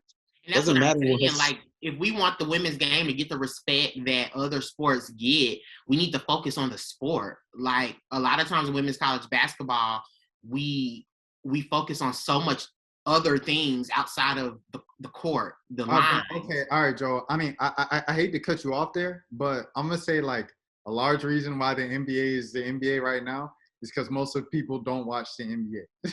It's not about basketball. It's about the narratives. Everybody loves the narratives. Everybody loves the drama. I'm not saying that there aren't. There's not other stuff that's covered, but with the NBA, when you go to ESPN and you're watching sports dialogue and you're watching people actually talk about the game, I'm talking about, like, when you're watching people talk about the game. If we want women's basketball to be seen more seriously, we have to cover the sport first, and then you can branch off into the other stuff. Because the other stuff, a lot of this stuff that I be seeing, like, about modeling, and it's just like, look, Joe. These girls want to get their flowers as ball players first. But look, Joe. I'm even saying that on the NBA side, like, exactly like you're saying, like, people cover the NBA. It's literally Nick Wright with the biggest platform on national television said this week, Nikola Jokic shouldn't be the MVP because his name is Nikola Jokic. Are you serious? Just because he's not LeBron, Giannis, Steve Nash, Chris Paul, just because he doesn't have that name, just because he plays for the Denver Nuggets. See, the NBA and men's basketball, men's sports has the luxury that women's sports doesn't. Men's sports already has legitimacy. So if they want to go off tangent, they really can because it's already pretty much established. People are going to watch it. This is what I'm saying. It ain't the grass ain't greener on the other side, on the men's side of the thing anymore, because the things that get the most views and the thing that the people pay attention to most is First Take, Inside the NBA, where Charles and Shaq just go back and forth and roast each other, right? That's what goes viral. And then Nick Wright, people like Nick Wright and those takes. Those are the things that gets the most attention. And the fans, they follow narratives based off of what NBA Twitter says. So when Steve Nash said Trae Young bait for fouls, people just write off everything Trae Young does because he has this thing as a foul baiter now. Like that's his thing. What is it built on? I'm still saying, what is it built on, though? It's still built on sports. Like, men's sports is still already legitimized. So people, no matter what the narrative is in men's sports, people are always going to go watch men's sports because people legitimize men's sports. What I'm saying is women's sports isn't as legitimized yet. So before we focus on all these other narratives, let's focus on the sport and the quality of the product that's being put out there. Let's focus on that first before we're focusing on Kaiser Ray. It's like, her name's not Kaiser Ray, you idiot. It's Kaiser. Like, it's just like stuff like that. It's just so annoying. And like, Paige Beckers. It's just like no. Let's focus on the product first, and then once people come to our game, because what I'm saying with us, Rashad, is that if people who are not women's college basketball fans from the outside looking in, you may have some sports fans that want to come and look at the game and see how it's covered. If the first thing that they see is all of these type of headlines, they automatically not going to come and go watch a UConn or South Carolina highlight or whatever, because this is what they see. Like and not all the sports stream stuff is, he says some okay stuff sometimes, but sometimes it be too much. It just be too much. Like, his conspiracy theories be too much. His page. What's the name of his page? Sports Stream or something like that. Sports Stream Network. The first time I heard of him, it was like I reacted to like one of the tournament games. Like Nikki Collins betrays the Atlanta Dream. It's just like his headlines just be so like, extra to me. Like she I'm not betrayed gonna me. lie though. I'm not gonna lie though. That Nikki Collin move was kind of crazy. That was kind of crazy. I wasn't surprised by it because I mean the Baylor job is a bigger job than that. Which is an issue. Which is an issue that I want to talk about later. I know, you know, I guess we could talk about it right now instead of, you know, since we've already kind of talked about, bro, you know, going to the Chicago Sky with the Gabby Williams. I'm about to say Gabby Douglas situation. With the Gabby Williams situation, former Husky. You know, first team All-American. She's not the only one going to the Olympics. Like it's literally majority of the league's, you know, top players, top talent are going to the Olympics. In Chicago, they're only playing like, excuse me. They already announced that James Wade already announced that his roster is only going to be 11 players.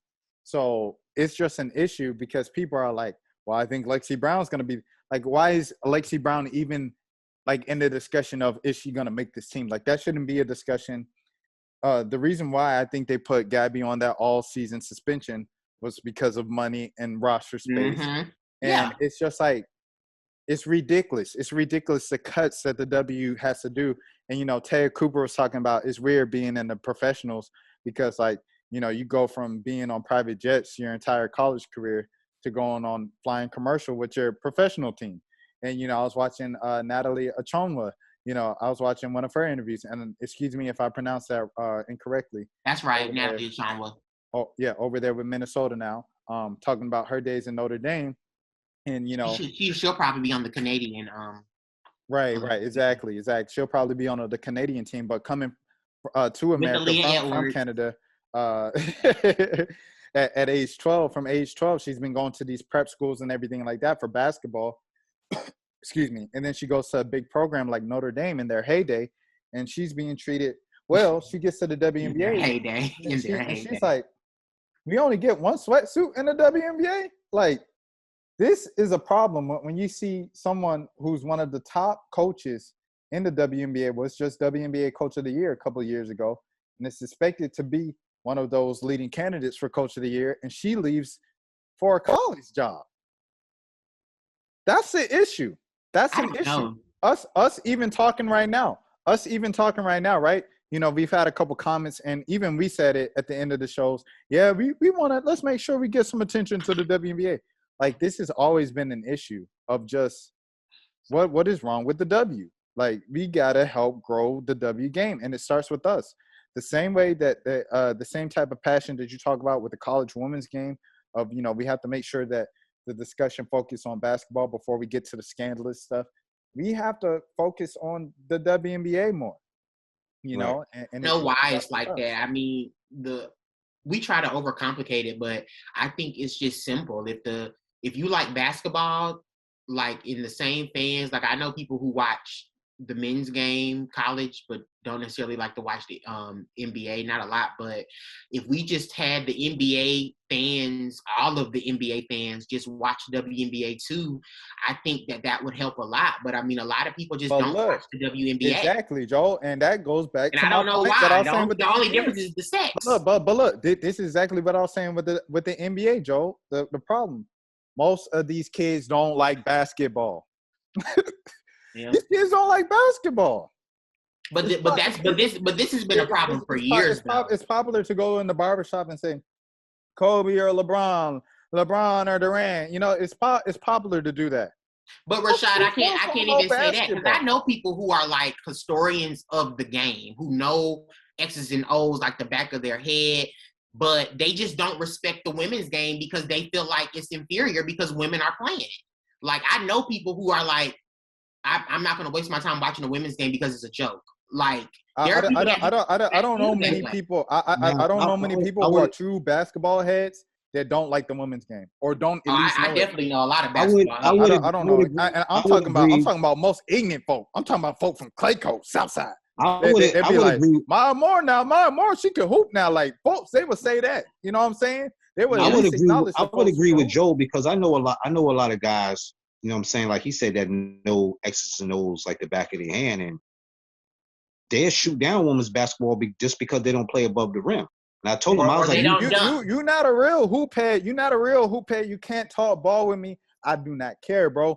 If you don't respect the women's game, if you don't respect, because like I could literally, and I know I folks agree over with that here too, and that's my response. Literally, to those people, they watch all day 13 and 14-year-old girl AAU basketball because they love the game.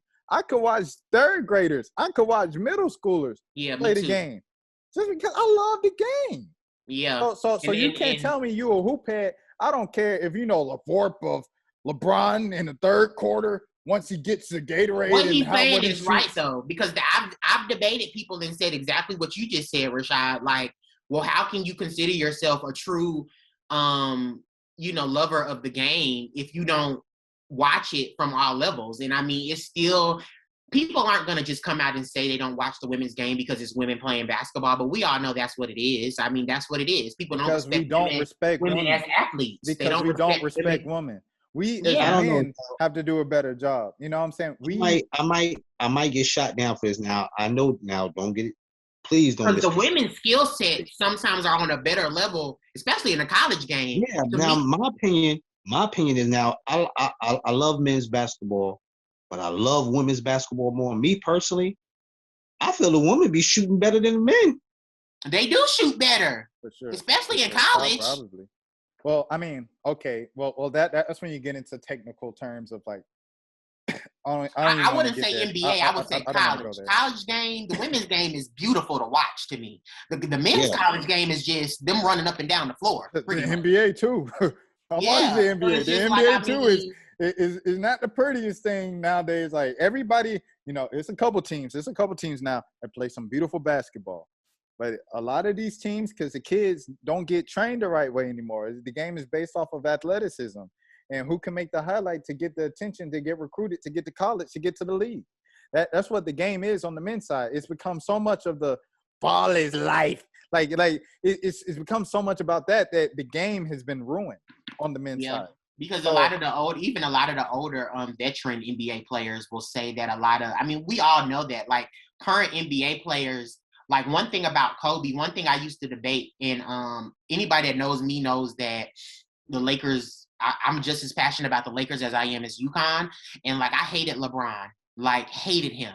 And, like, now, if you say anything about LeBron, I'm going in on your behind, like, hard. And it's crazy because where I was like 10 years ago, it was the complete opposite. And one of the reasons why I didn't give LeBron the credit that he should have gotten at the beginning when he was compared to Kobe was because I didn't feel like LeBron's skill set was on the same level as Kobe's. I felt like LeBron being good was a lot based off of his makeup, his athleticism. And that was my argument. And a lot of these newer age players, that's really what it's based on. Because that's correct. They don't worry about Joel, you weren't wrong, Joel. You weren't wrong, Joel. Hold on. Hey, Joel, listen to me. You weren't wrong now. Wait.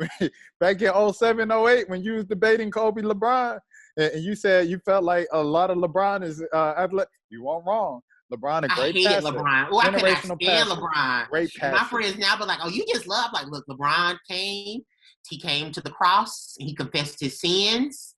And he came to Laker Nation. He brought us a championship. You better not say nothing. But look, hey, I'm going to say this right now while we're talking professional basketball. Atlanta Dream. You can call me biased. You can call me a homer. I do not care. Atlanta Dream is a dark horse to come out of that, the semifinal. I'm about to say conference final. Conferences don't exist anymore. To come out that semifinal. New York Knicks. New York Knicks.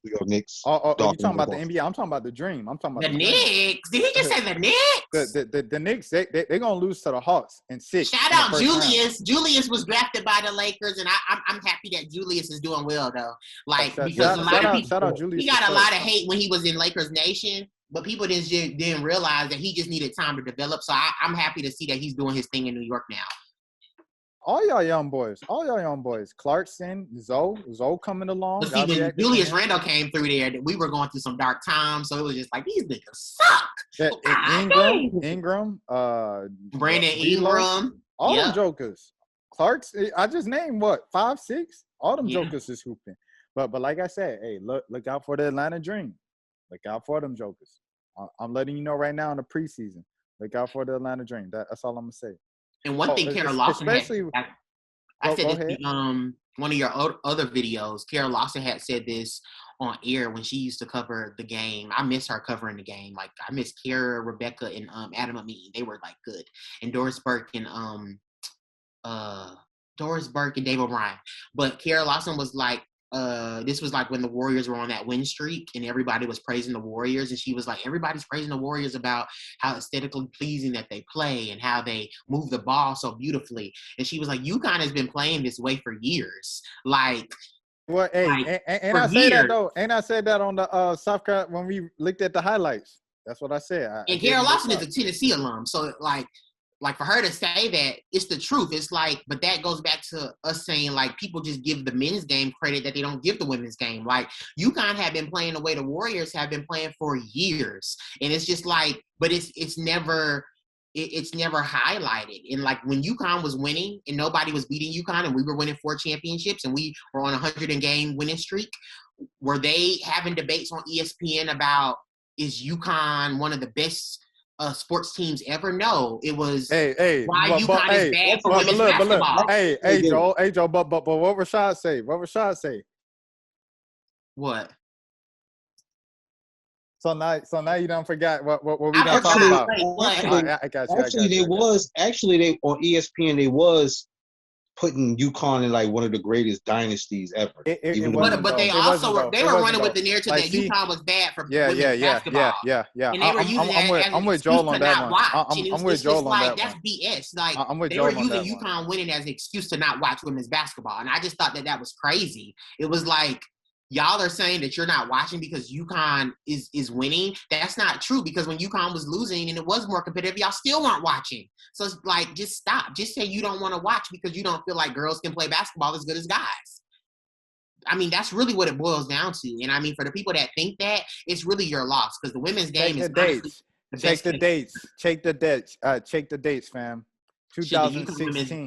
Women's greatness be downplayed when talking about team of the year because the Warriors. Exactly. I mean, the Warriors. What I say, you don't think 70+ consecutive wins and 4 straight championships is enough for team of the year? Yeah. Golden State isn't undefeated though. UConn has had the closest thing to a perfect year there's ever going to be. So yes, your answer is yes. UConn won't be the team of the year because the NBA has a. Come on now. They don't respect our sport. And then go to the Olivia one. Go to the Olivia interview from 21. When was that? 2018. When I said UConn is the greatest college basketball program in the history of college basketball, and I say you could debate me on that. The greatest college basketball program in the history of college basketball. You can debate me about that. I said that in 2018. So hey, check the receipts. I've been saying that. I'm sorry. Gino Auriemma is in the same conversation as Nick Saban. The same conversation as Phil Jackson, the same conversation as Bill Belichick, in my opinion. Like, I think Gino is in that same conversation, point blank, period. And I think Doris Burke has been I would agree with that. I mean, he is. I mean, just because he coaches women's basketball doesn't take away how successful and how consistent he's been, you know? Yeah, I mean, because if that's the case, any coach could have took a team to 100 and something wins. So that goes to show he's different. You know what I'm saying? He's a great coach. So, and that's why when we get passionate on here and we debate our teams, at the end of the day, like, you love South Carolina, I love UConn, people love who they love. At the end of the day, like, we may say, well, we think about different players, but at the end of the day, we all are in the same fight. We all are trying to bring. And at the end of the day, the jokers from the other schools need to hit me up. I mean, I can't. Yeah, exactly. Because folks want to hear from y'all, man. Folks want to hear from y'all. We need Stanford. We need Louisville. We need Baylor. All of them. Baylor fans probably done already packed up and they converting to LSU fans as we speak. But Colin said, Notre Dame fans, they better not come on here talking to me about nothing. Hey, look, they ain't even make the tournament last year. Hey, Joe, but you saw what Colin said about Nalissa, your girl Nalissa. She said, I want to make her the number 1 pick. Nalissa retweeted it and said, let's get to work, coach. Rashad, stop. I want to make her the number 1 pick. She already is the number 1 pick. I'm just reporting the news. But I'm just saying, Rashad, like, she already pretty much is the number 1 pick next year Ryan already, Howard, right? Ryan Howard. You know, like, I mean, I don't see them picking, I love Kristen. I think Kristen. I don't think Kristen. You're not listening to me. I literally said Ryan Howard 5 times. Ryan Howard was considered the number 1 pick I think this year dropped her down. I think this year, I would have had them. With you on that. I would have had them like this, but this year it dropped Ryan down. It's like Natasha Mack. Like Natasha Mack was supposed to be the number 1 pick. She fall back to the second round. And how good Paige was also kind of dropped Howard, I think, down a little bit. But, like, I definitely have Melissa Smith above Ryan Howard because Ryan Howard just wasn't impressive against Caitlin Clark, another star in the league. Ooh, Caitlin. Ooh, Caitlin. Hey, I need me an Iowa fan. And I know that's just one game, but I don't know. Sometimes I look at Ryan Howard, and sometimes when she plays, it's kind of like she kind of has, like, this attitude, like,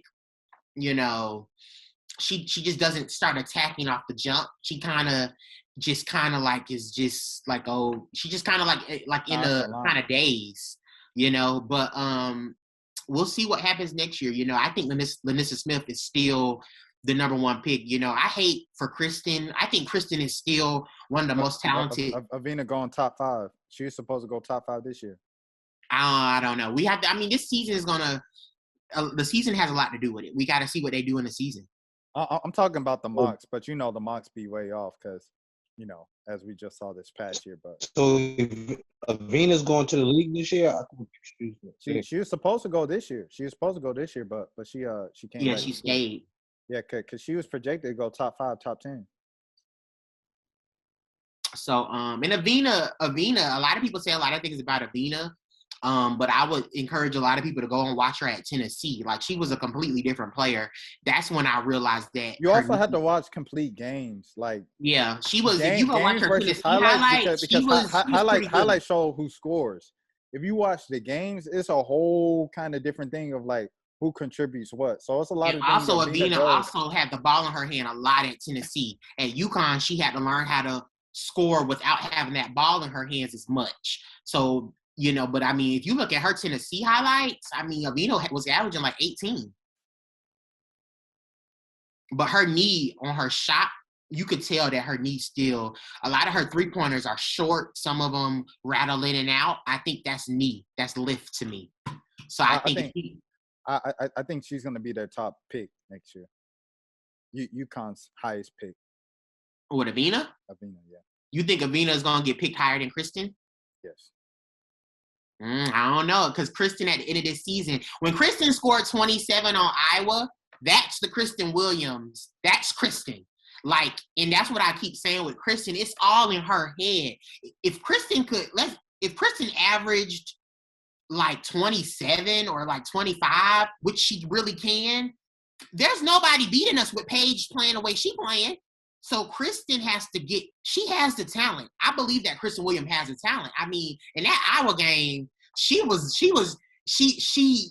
that confidence. Like, I don't care if I miss. I'm going to shoot without hesitation. And that's the Kristen Williams that you said was killing everybody when she was coming out of high school. Like, but when she got to UConn, Gino just beat her down so much. But look though. Hey, Joe, I'm going to use your words. What you were saying to Terrell about Kiki and Ty Harris. She had 3 years. It's been 3 very inconsistent years, and this is me being very mindful to mental well-being and mental health. May is Mental Health Awareness Month. Y'all make sure y'all limit y'all time on social media. Don't compare yourself to others. Self-care is very important. If nobody told you today, I care for you. But with that being said, them 3 years. It's been up and down all 3 years.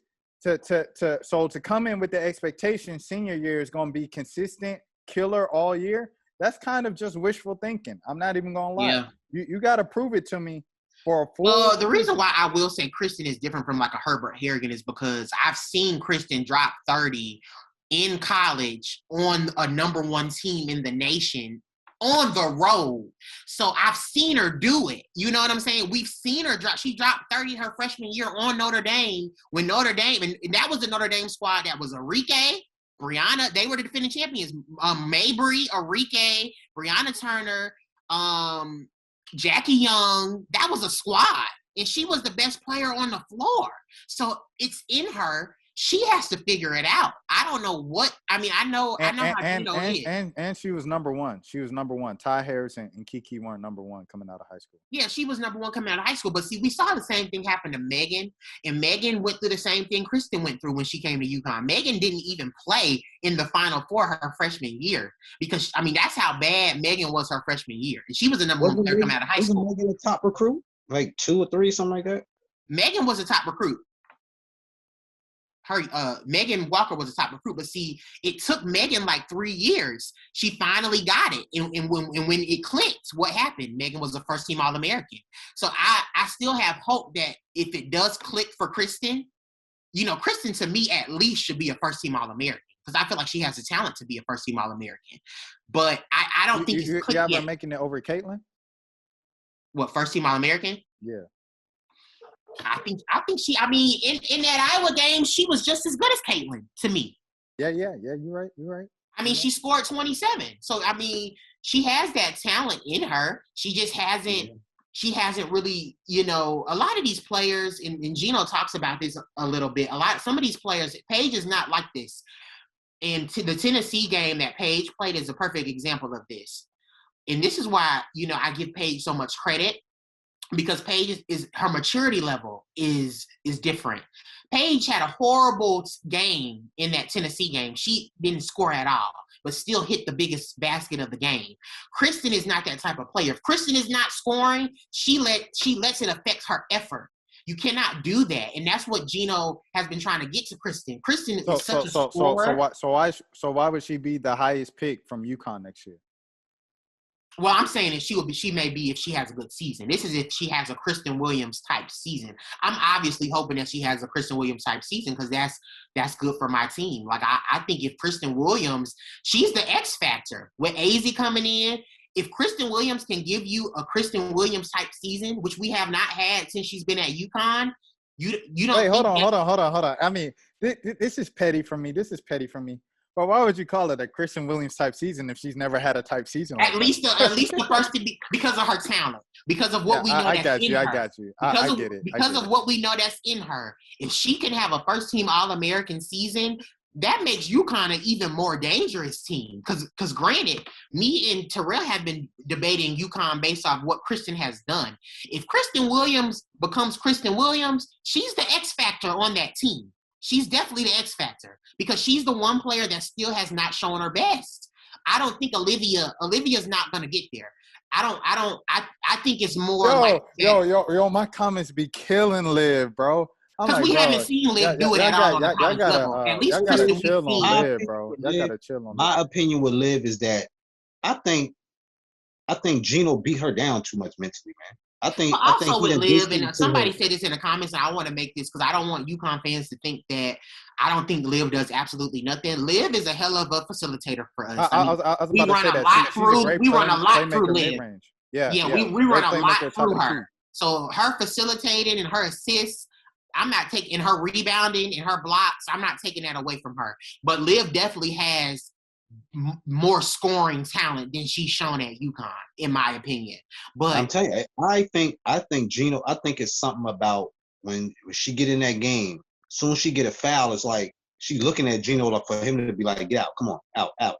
And I think, I mean, I don't know how his practice, you know, the practice is better than I do, but I just think it's just, it got to be a mental, because I believe she's more talented offensively wise. And I just think it's something that's holding her back. And I don't feel like he's been any harder on her than he has on anybody. I remember Tina Charles. When Tina Charles first came to UConn, she wasn't that great. And she was the number one player coming out of high school.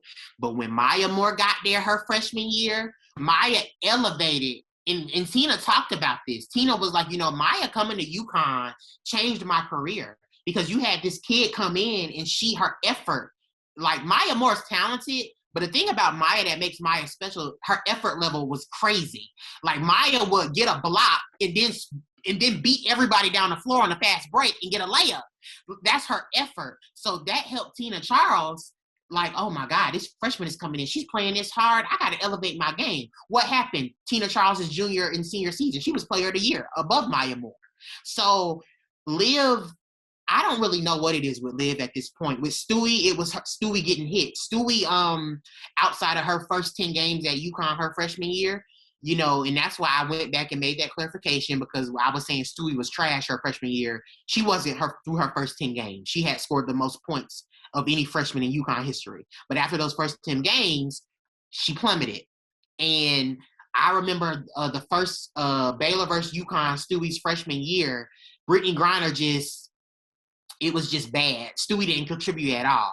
And Stewie talks about that game and says, you know, I didn't contribute at all. You know, like, I didn't contribute anything to my team.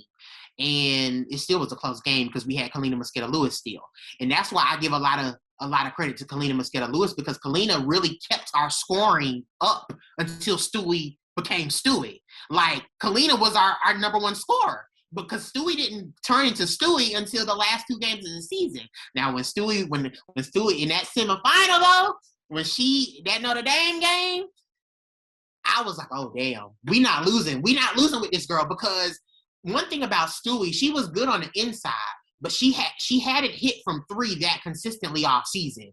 That Notre Dame game in the semifinal, her freshman year, she was pulling up from 3 like it was nothing. Like, they had a hand. Somebody was there. Stewie was just rising in fire. And they couldn't contest it because she's 6'3". So once I saw that, I was like, oh, man.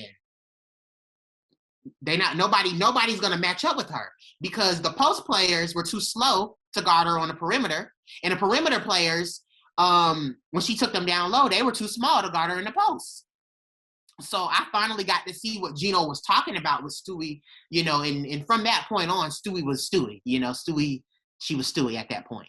But I don't know if Liv, I just don't see it. I don't see her turning into that player this year. I don't know. Liv doesn't want to be a post player. Same thing with Stewie. Stewie didn't really want to get down there on the post. She wanted to be more of a guard.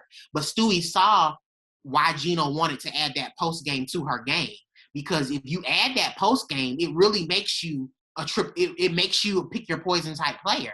You know, but Liv doesn't like playing in a post. If you see her and watch her, Liv likes taking those 15-footers that she don't hardly make. She likes taking those threes that she don't hardly make. I mean, she thinks she's Stewie. But, I mean, Liv don't realize that if Liv just gets in that post, and what Liv also has to realize is, if you get drafted to a WNBA team, you think they're not going to put her on the post? Like, they're not going to just let you be out there. Like, even Stewie, as good as Stewie is, the Seattle Storm still runs a lot of Stewie on the post, on the block, because easy baskets are easy baskets. But imagine how good Nelson Adota would be if she could score like Aaliyah Boston. I think a part of the reason why Aaliyah Boston can score the way that she can score is because she's strong.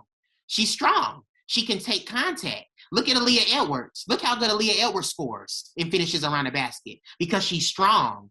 Liv doesn't want to get stronger. And I mean, what you gonna do? Well, that predicates to you wanting to bring your game to a different level. I mean, if she want to prosper in the WNBA, she's gonna have to get strong. And this is the better time now. This is the best time now for her to get strong. Because that's what teams do to Liv. That's how they scout her. They just say beat her up. They beat her up and they make her uncomfortable. And once she's uncomfortable, you know, I mean, Liv in that Arizona game had 0 points.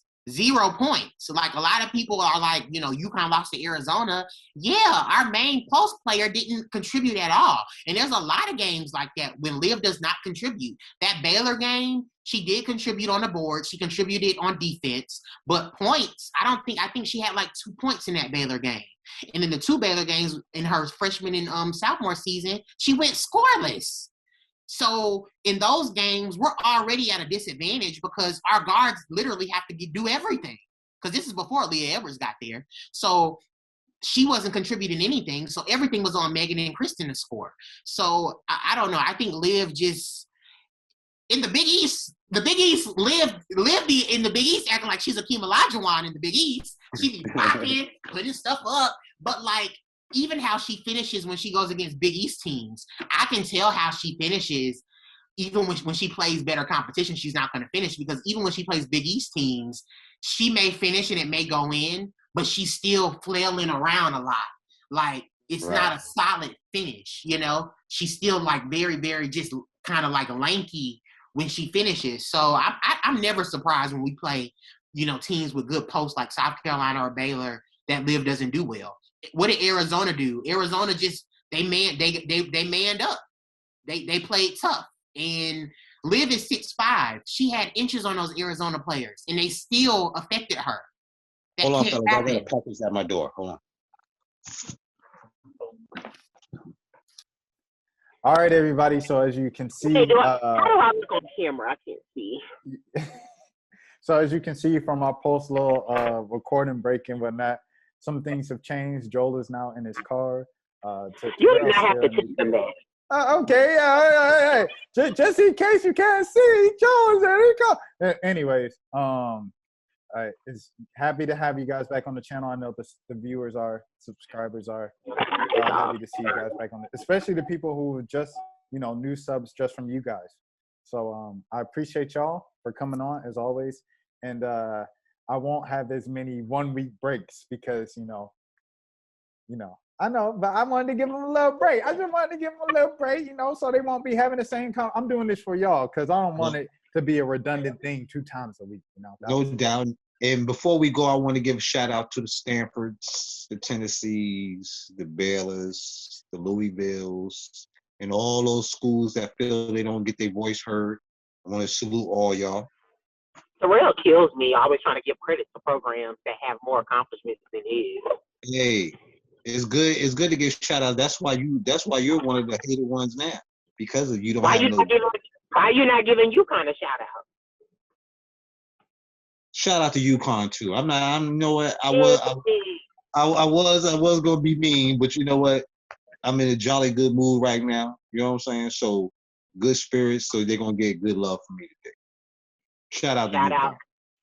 Shout out to the program that has kept the sport relevant these last couple of years on a national stage. If it wasn't for UConn, a lot of these games would not have gotten national attention, a la UConn, Baylor, a la UConn, Iowa, a la UConn, South Carolina. Some of the biggest games from the season all had UConn in them. That's all I want y'all to realize. Put some respect on our name. Put some respect on our name. More respect. Anyways, back to you, Rashad. I don't even think Rashad's here. Like I was just telling